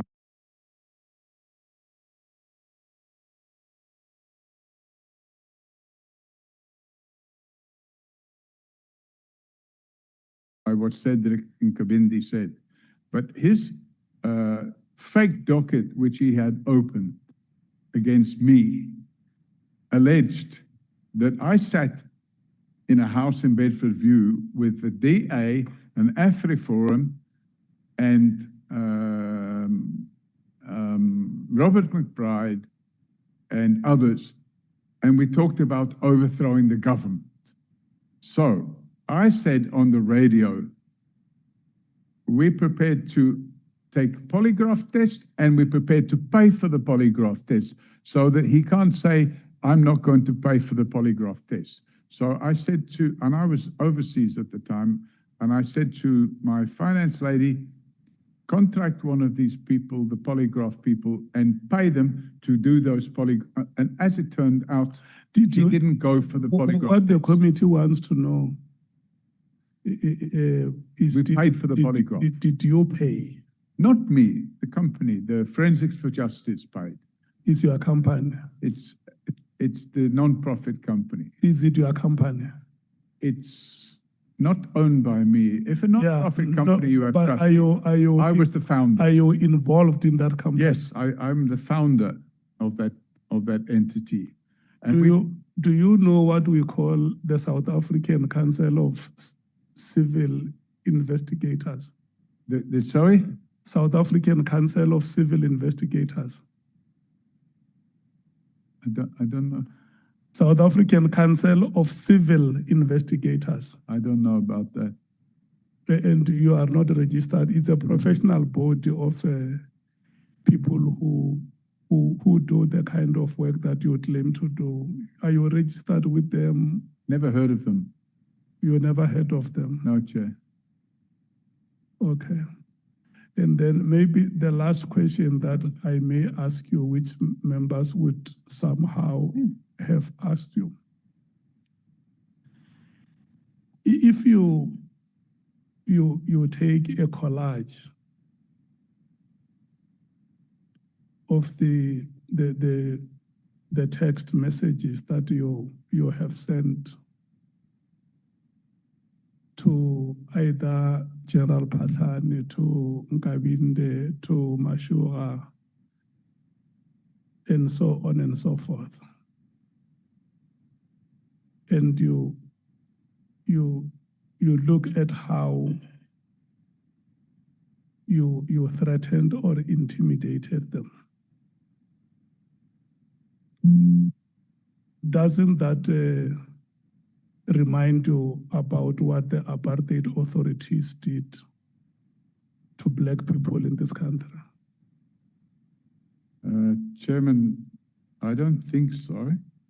And if you take this collage in isolation to everything else that's going on at the time, which includes the massive breaches of my constitutional rights, if you put the whole thing together, you can't just look at something in isolation.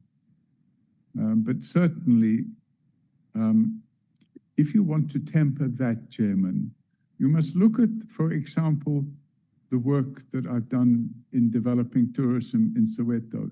You must look, for example, at the work I've done in developing business opportunities. No, you are speaking in mitigation. Not in mitigation. Let's put aside the you have to mitigation look at everything and together. look at the collage of the statements that you make against Black people. For instance, it's you here.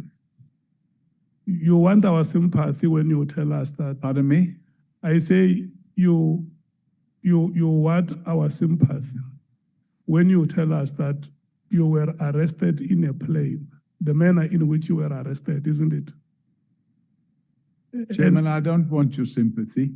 No. We are human beings. Even if you don't want our sympathy, out of our humanity and generosity, we can sympathize with you like we sympathized in many occasions when you were in discomfort.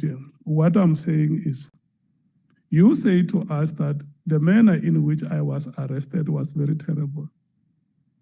But you have the chutzpah, the audacity to write a message to a person where you include his wife and maybe children by extension, who will become victims of your action. That I will come and sell your house, I'll come and do this and that, I will have you for breakfast and I will still not be satiated. As I said, Chairman, you have to look at everything in context. I don't deny some of these messages, but when you look at what happened that led to me sending such messages and what triggered that, you start to realize that actually those messages were lightweight compared to what those people did to me and my family. So really, at the end of the day, Chair, I'm not perfect. I'm just trying to do my thing. And to be honest with you, I'm in my 71st year now, and I think I'm going to throw the towel in because I'm actually cut full of all the 36 years of work I've done and what I'm got to show for it. There is, you know, where we, you know, for for the purpose of euphemism. Probably? The purpose of euphemism. The purpose of what? Euphemism. My family. Yeah, euphemism. When you say certain things in a better way, have you ever heard of what we call paternalistic herrenfolkism? Paternalistic what? Herrenfolkism. I don't know that other word, sorry. You know the herrenfolk. The herrenfolk. I don't know what is that. God's chosen people, the herrenfolk. Paternalistic herrenfolkism. I don't know about this, Chairman. It's new to me. I've never heard of this. You never heard about it? No.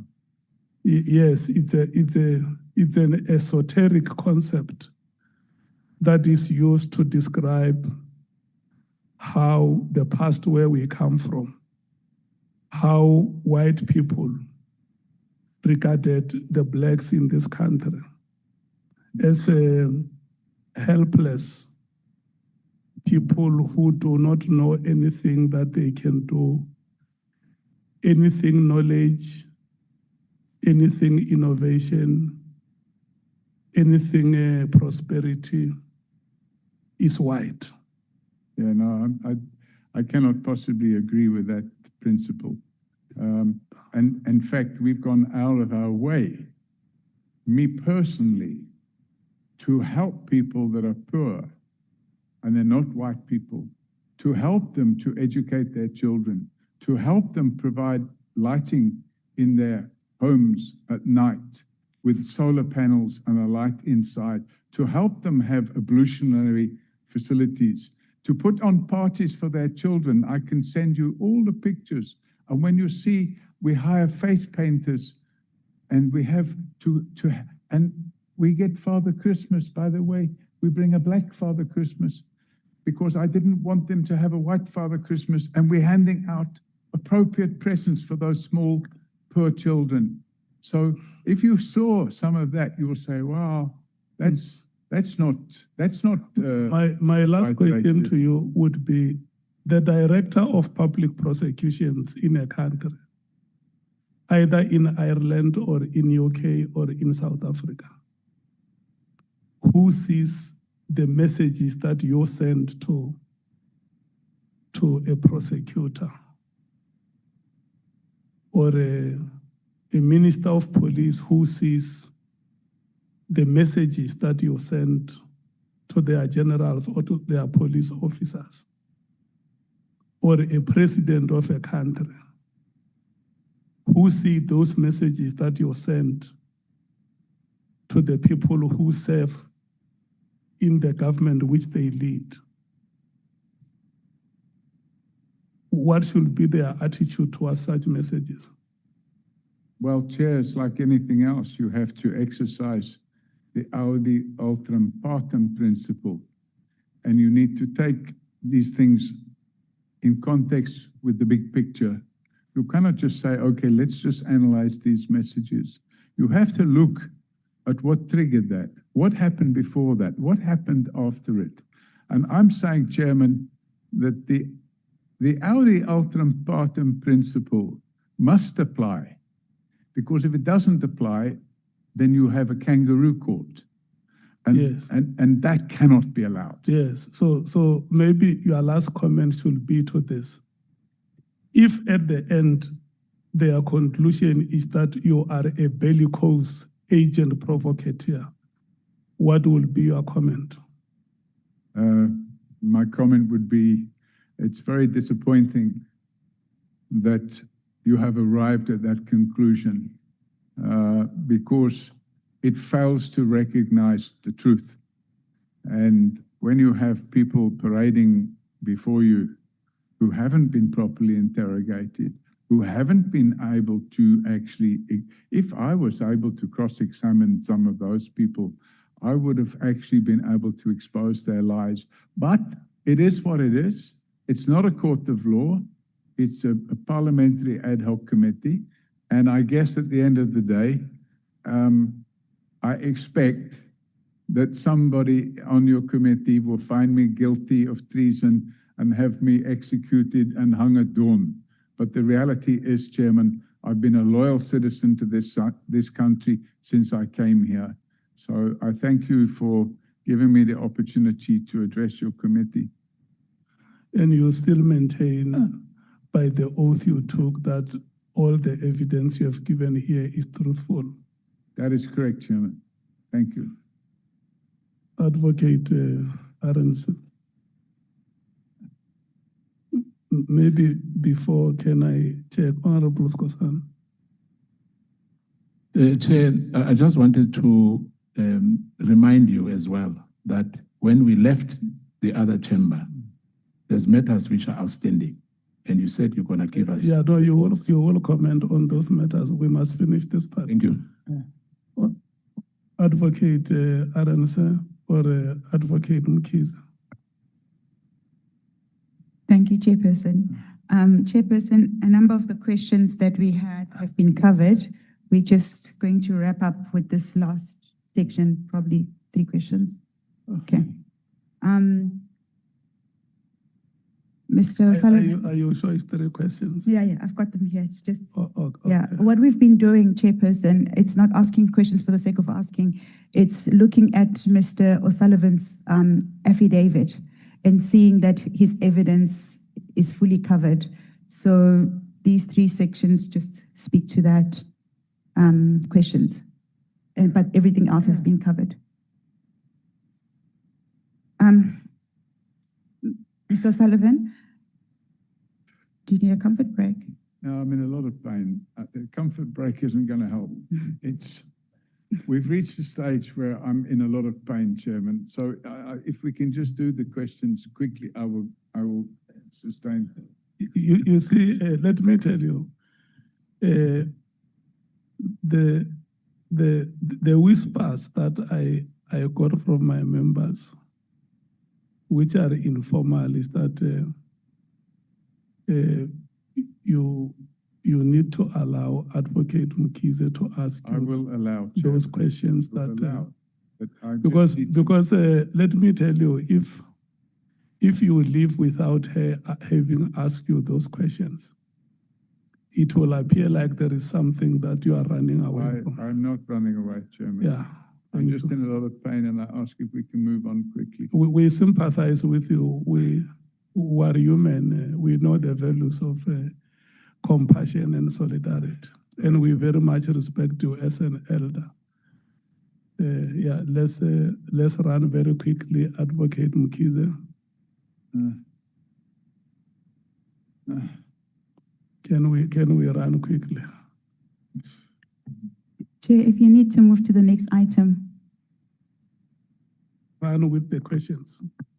Mr. O'Sullivan, I would like to just piggyback on a question that you were person, and this relates specifically to infiltration at IPID, and where you can find that it's at paragraph 147 of your statement. You don't have to open it. Okay. I'll just put the question to you. 1, your work within IPID was in the period 2016, whilst Mr. McBride was the head of IPID. And were there any investigations that you did in that period besides that of investigating Mr. Pahlani? Oh yeah, lots of within IPID. Can you name a few? PRASA. We carried out a corruption investigation at PRASA. We carried out a corruption investigation at Transnet. And is this all through IPID?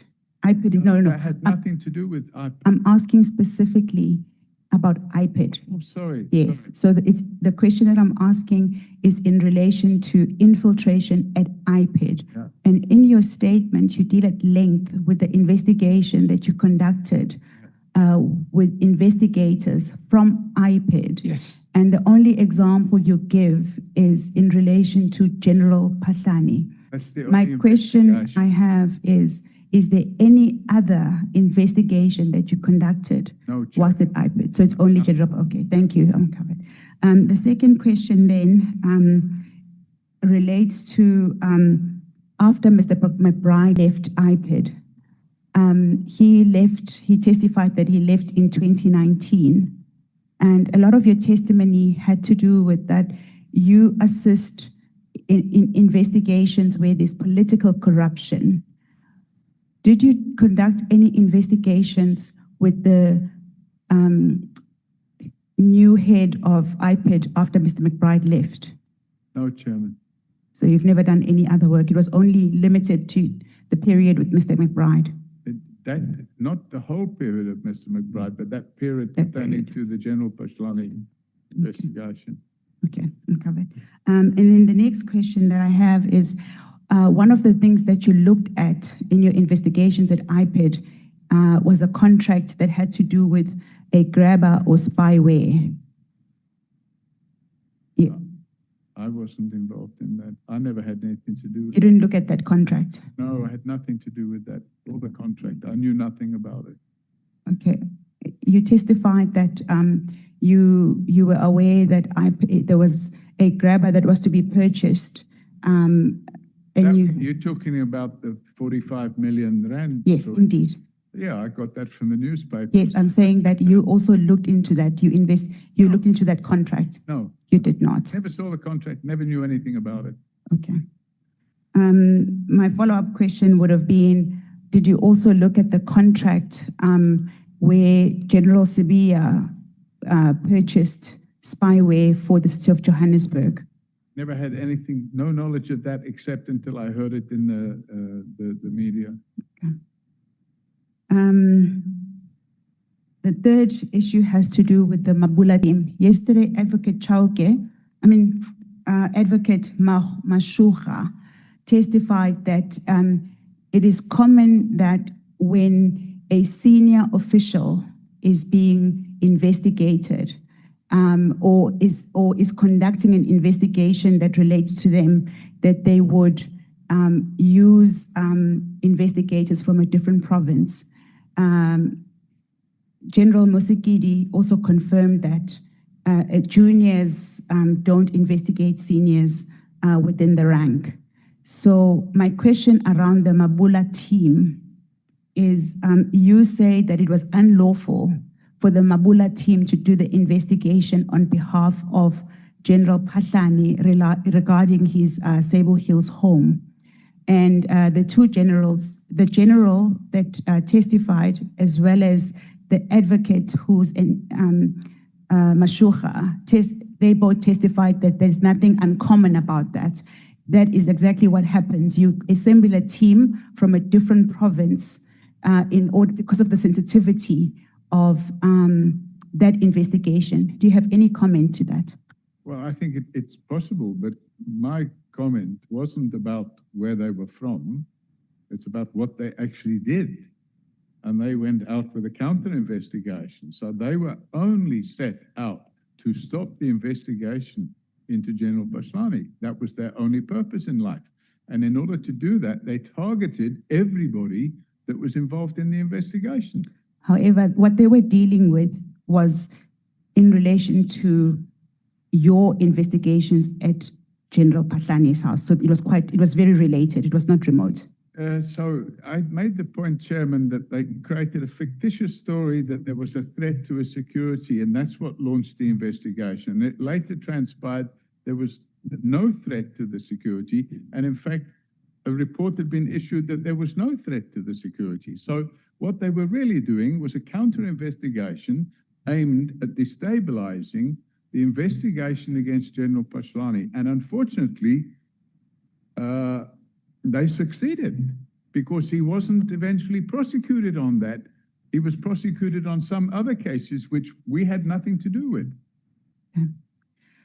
The last question, thank you that you are still seated. The last question is regarding Mr. Chauke. And Honorable Vessels asked you about the work that you did having been commissioned by Advocate Chauke regarding the National Commissioner. That would have been the lifestyle audit that you conducted Yes, to yes. provide a report, whether to see that the candidates that were up for nomination were suitable to be the national commissioner? The brief was not to see if they were suitable, but to determine whether there were any skeletons in the cupboard that could cause problems later. Okay. And the only thing that I seek to do with that is that you've given evidence to that effect and that you had a brief. Who was the brief from? Bajani Chowki. Bajani Chowki. I've made point of the fact that he's since denied it, but the reality is there, and I've got the emails. Are you able that I to sent. provide that email to us? He didn't ask us in writing. I sent the report to him, and I said, as requested, Yes. here's the report. Are you able to provide that report Yes, to I us? can forward it to you. Thank you. I think I may have forwarded it already, in fact. Okay. Thank Thank you. you. Thank you, Chairman. Chairman, thank you. I am in a lot of. Thank you so much. Let's do like this. No, there is one last matter. Please, just bear with us, Mr. Just one last. Can I see? I'm allocating one speaker per party. Oh, dear, oh dear. Yes, No, that's how we're going to deal.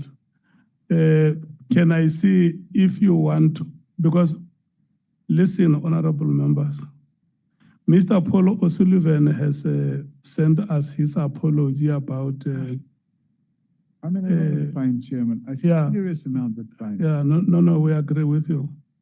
In part, Honorable Nhlanhla and Honorable Malema have spoken to some of the issues they want to raise with you. Can I identify members who want to speak on that item? Honorable Nhlanhla, Honorable Nomvalo, Honorable Bangazita, Honorable Malema, Honorable Sols. 5.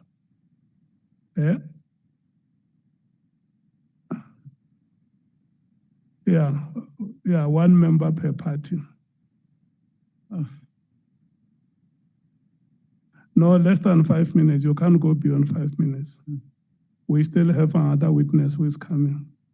Honorable Nhlanhla. Thank you, Chair. Chair, I think you forgot to acknowledge the presence of Honorable Tsie and the MK Honorable Mzwai. Let me recognize the presence of the following members. Honorable Nhlanhla, thank you so much and welcome. Honorable Masina, thank you so much and welcome. And Honorable Tsie. The witness before us is Mr. Paul Robert O Sullivan. And we want to thank you so much for being part of this proceedings. Thank you. Honorable Nhlanhla. Thank you, Chair. Not just 2-3 issues from me. Mr. O'Sullivan, you say in your letter you were gravely in pain and you had to leave on that day. I'm in a lot of pain right now, Chair. And you know what I have requested? No, I'm asking about that. Yes, I've requested that my medical condition be kept confidential, but I was in a lot of pain then, and I'm in a lot of pain now. Yes, that's why we have kept it confidential, and that's why we only use pain. So, but when you left here, you said you are catching a flight. Correct, Chair. So this is a contradiction of what you said. We have a video of you leaving the house, remember? Yes, There's cameras all over the chambers. It was both. It was both the pain and the fact that I had a flight. And we can go into detail and we'll be here for another. No, but why is the flight matter not properly covered in the letter of apology? I disagree that it's not properly covered. Oh, dear. I'll read what it says here.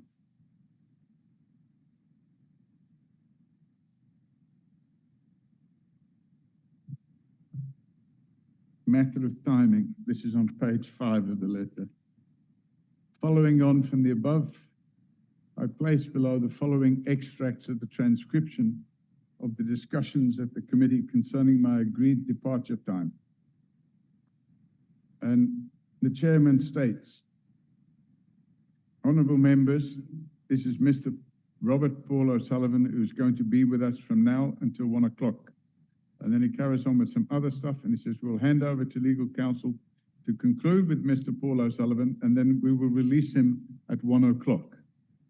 So yeah, but the email you wrote. Please let me finish. No, I'm saying, oh, no, wait, Mr. O'Sullivan, wait. Let me finish, because it says here, at 12:25, when I was already starting to feel lots of pain, I stated the following: O'Sullivan, I need to go in 35 minutes to go to the airport. Chairperson, yeah. So that somebody else says he has a flight to catch. I said, I have a flight to catch. So you're saying that I didn't mention about Yeah, the flight to catch? no, let's go there. It's not properly covered because you also do not attach any travel details around your traveling. Well, as it happens, And also you have written, you have written an email to the evidence leaders and you said you must leave not later than the 14 hours. When did your flight detail change? So if you have a look here, again, we're going to be debating this for a very long time. I've given the communications between myself and the evidence leaders. And I said here,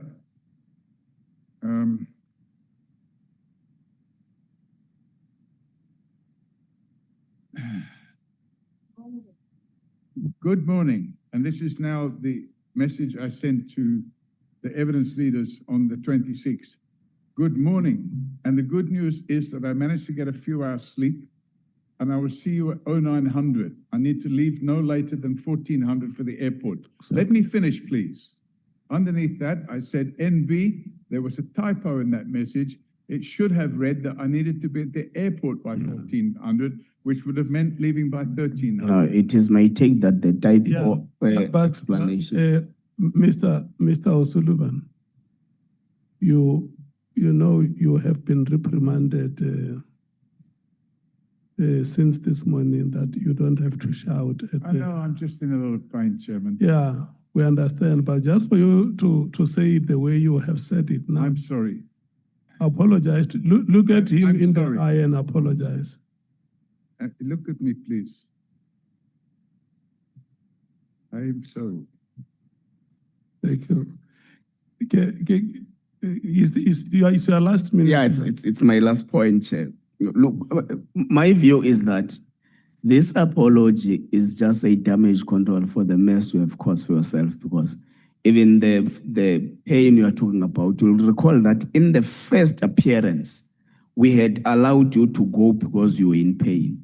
So it would have been sensible for you to raise the same concern with the chair, then we would have made the same arrangement. So there is no such a thing as a pain. You are just doing a damage control for what you have done. And in our view, you were completely in contempt of Parliament, and therefore you are going to suffer the consequences of your actions. Thank you. If you can create space for the conversation to have eye contact. Yeah, no, thank you, Chair. No, Chair, I think as the first point, I agree with the latter speaker. Mr. Paul O Sullivan, what you have done has never been done even by the state president. Even when the president is under a hostile environment in Parliament, they've never done what you have done to us, because they understand the constitutional mandate of Parliament, and Parliament is the highest organ of state. So you did the unprecedented. The apology that you wrote to us, I agree with the latter speaker that is nothing but a concerted effort to escape liability for your actions. And that apology can never be enough up until you apologize to South Africans, because Parliament is a democratic institution which is constituted by representatives of the people. So you provoked many South Africans on that day. You did not only provoke us, because this is the People's Parliament. We are here for the people who are carrying the mandate of the people. So we'll never accept any clandestine apology. An apology must be submitted to the people of South Africa, not to us. I'm giving you this opportunity, and if you choose to swallow your pride, that is not going to take the criminal aspect, the offense that you committed on that day, because you committed a criminal offense. But now I'm giving you an opportunity to swallow your pride and apologize to South Africans for undermining their institution like you did. I'm giving you that opportunity.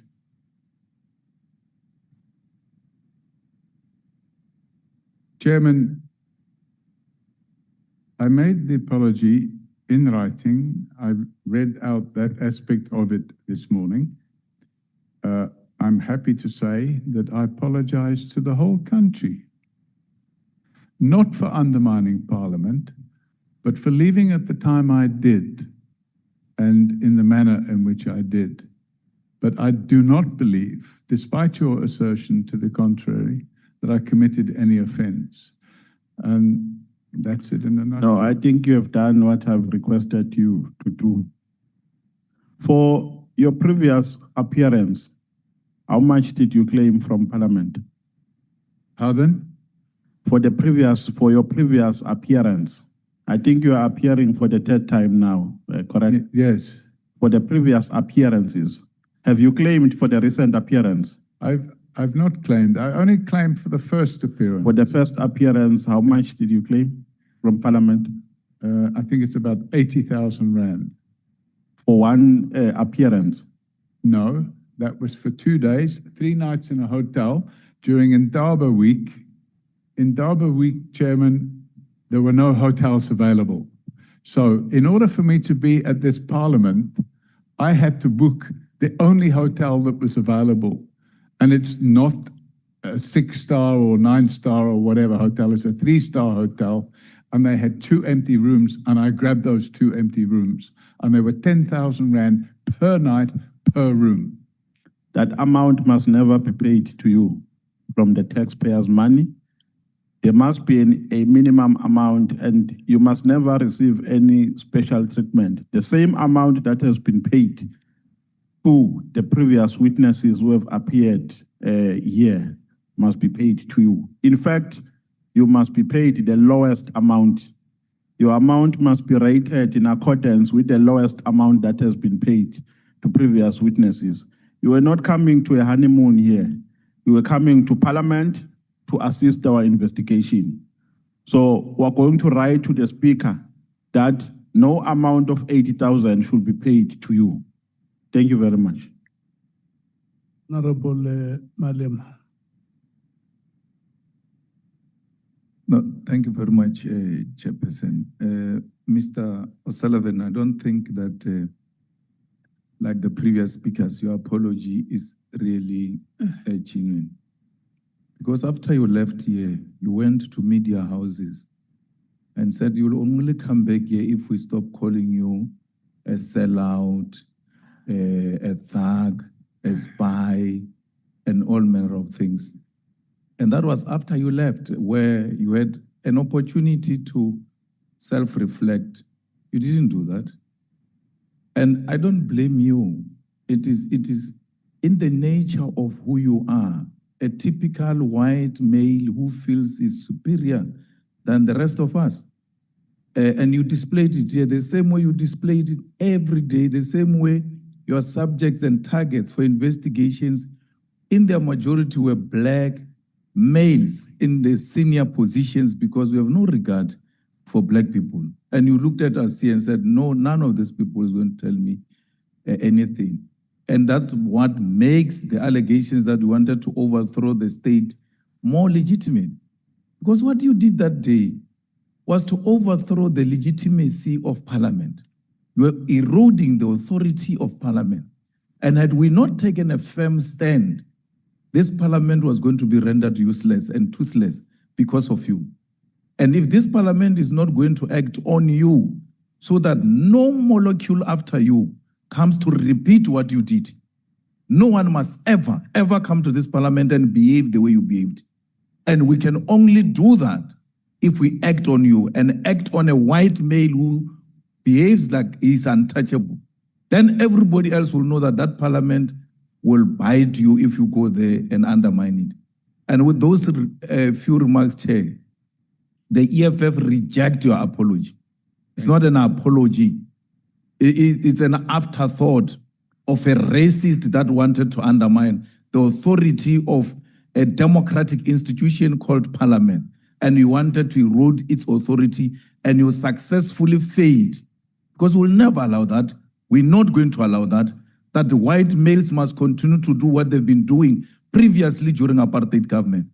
You displayed white arrogance, white supremacy, and we watched it in action. And you need to know that that which you did reflects exactly what happened at Flag Plus. And you confuse this Parliament to be like a Flag Plus, as if you didn't go is in charge and we are subjects and arrested in that farm. We're not in a farm here. We're elected by our people. Whether you like it or not, you have an obligation to respect the will of the people, because this Parliament is the will of the people. So you must find it in you that the new South Africa does not have a room for that kind of behavior of white males who are racist in nature. Thanks, Chair. Do you have any comment on that statement? None whatsoever, Chairman. Okay. I'm not going to dignify that statement with a comment. Point of again, Chair. We don't need anything that, you know, this arrogance again is saying is not going to dignify what? What are you going to, what are you not going to dignify here? Being called a white racist. No, we are racist, yes. No, wait, Honorable Skosan. Wait. No, but he must retract that, Chair. What is said to the honorable members? No, wait. What do you mean when you say you are not going to dignify? You mean that the statement that the honorable member has made is undignified? Absolutely undignified, Chairman. What moral basis do you use to determine that the statement is repugnant? I totally disagree with being called a white racist. Yeah. Apartheid. Is it difficult for you to say, I disagree with your statement, and to say, I can't dignify that statement? Okay, I disagree with that statement, Chairman. Okay. Honorable Bangazita. Well, thank you, Honorable Chairperson. I think my colleagues actually have covered me substantially on what I had wanted to say. Safe to say that there is also an aspect which actually leaves me very much concerned when Mr. O'Sullivan actually referred to all of us, members of Parliament, as crooks. I know that he tried to apologize on that comment, but it's lingering in my mind, because it was, to me, an expression of his innermost, thinking about what he sees in front of him as members of Parliament. To him, he does not see members of Parliament. He sees, a group of crooks, as he actually had said. And I really take great umbrage at that. I'm struggling to forgive him on that one, unless I see genuine retraction of that statement.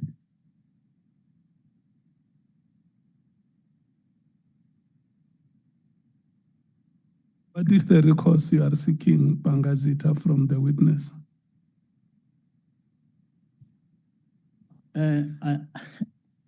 I I don't think that it actually warrants just a mere sentence of saying, well, I apologize. There has to be some kind of demonstrable, remorse Yes. on that one. Can you make that request to him to show the demonstrable remorse that you talk about? Mr. Paul O Sullivan, the honorable member says you have not been demonstrably remorseful. You know where this statement comes from. When we met with you last week, it was raised here that you have called members of parliament crooks, and during the proceedings you later said some. And the reason why he's saying it is that after you left the proceedings, when you did an interview with ENCA, you said, after you have apologized, when you got out of the door, you apologized, like you made an undertaking that you'll apologize. But then after apologizing during the course of the interview, when there was a horde of media houses around you, you said that you apologized because you wanted to make peace in the house. And then further went on to say, I don't have time for crooks. I have a plane to catch. I wasn't referring to members of the House as crooks, Chairman. Who were you referring to when you said, I don't have I can't remember at the time, but if it's been read that I was referring to members of the House as crooks, then absolutely I retract and apologize for that, because it wasn't. That's exactly what I'm saying, because you were with us. Yeah. You say, I don't have time for crooks. I think somebody I have a plane to catch. I think somebody made another comment, Chair. That is why the honorable member says now, because we are here, all of us, you are not saying it to the media. Nobody must hear you out of context.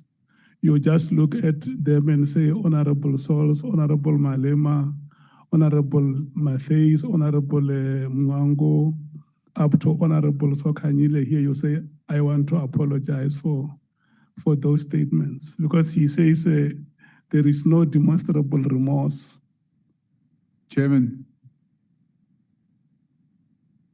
if it's been read that way, I absolutely retract and apologize to everybody for that comment. Thank you. Okay. Honorable Souls. Mr. Sullivan,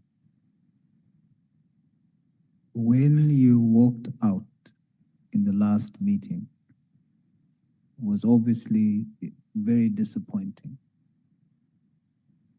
Furthermore, after that, you wrote to me 3 emails. In one of the emails, you spoke about my colleague and shared with me the membership declaration form of Honorable Skhosana. And I'm sure you wanted me to deal with it here.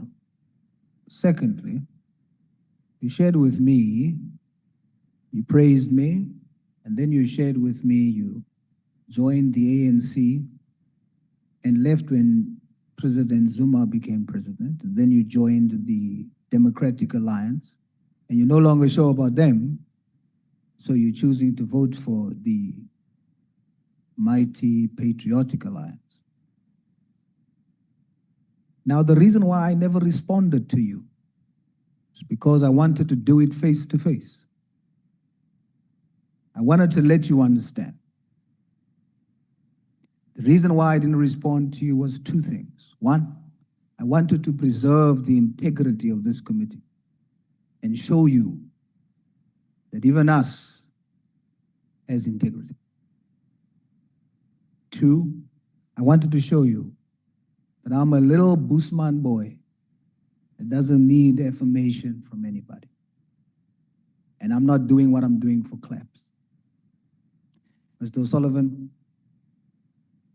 I want to remind you all the good work that you've done.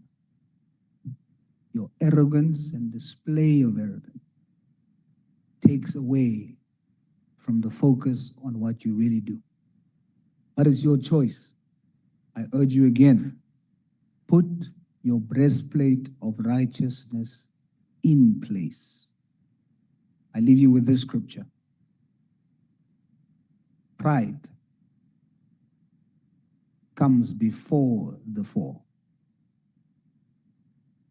Thank you, Chair. Okay, thank you so much. Look at me, because I'm now going to be biblical. Last week, Thursday, when you left the proceeding, 3 times I called you, and you thrice ignored me. 3 times. Mr. Paul O Sullivan, Mr. Paul O Sullivan, Mr. Paul O Sullivan, 3 times being called, thrice ignored. Do you want to apologize to the chairperson for not having heard that? Absolutely, I didn't hear it, Chairman. I'm sorry. The microphone, they say they can't hear you. I absolutely didn't hear you calling, Chairman, so I apologize for not hearing you. Okay. Look, we have come to the end of the proceedings, and I'm going to give you a chance now to say something between 1 and 5 minutes that we are concluding these proceedings in a very ceremonial way.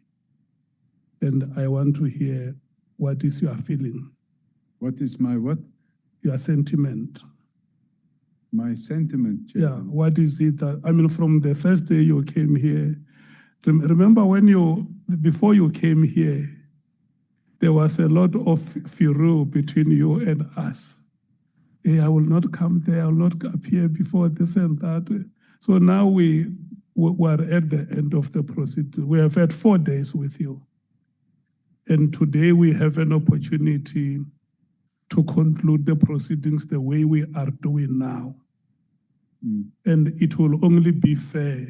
If there are members you want to thank the legal team, you want to thank so and so, you want to thank Bonani, it's your opportunity. Okay, Chairman. Yeah. Obviously, I thank Bonani. I thank the parliamentary protections. The microphone. Obviously, I thank Bonani. I thank the chairman. I thank the evidence leaders. And I thank the Parliamentary Protection Services for taking care of my security arrangements. And really, Chairman, at the end of the day, I believe that, you have to carry on with your work and produce a report and do what you want to do. But it would be totally misguided to say that I've captured the criminal justice system, or that I tried to overthrow the country and all those other things. But be that as it may, I can't stop you from doing what you have to do. And I would thank you for now allowing me to go, because I'm in a lot of pain. Thank you. Thank you so much. Honorable members, we are going to do this. We are going to take a 20 minutes break as we prepare for the next witness who will come here at 20 minutes to 5. And I'm going to request Mr. Paul Robert O Sullivan and Honorable Nhlanhla David Skosana to walk each other outside, hand by hand, side by side, walk, stepping toe to toe, so that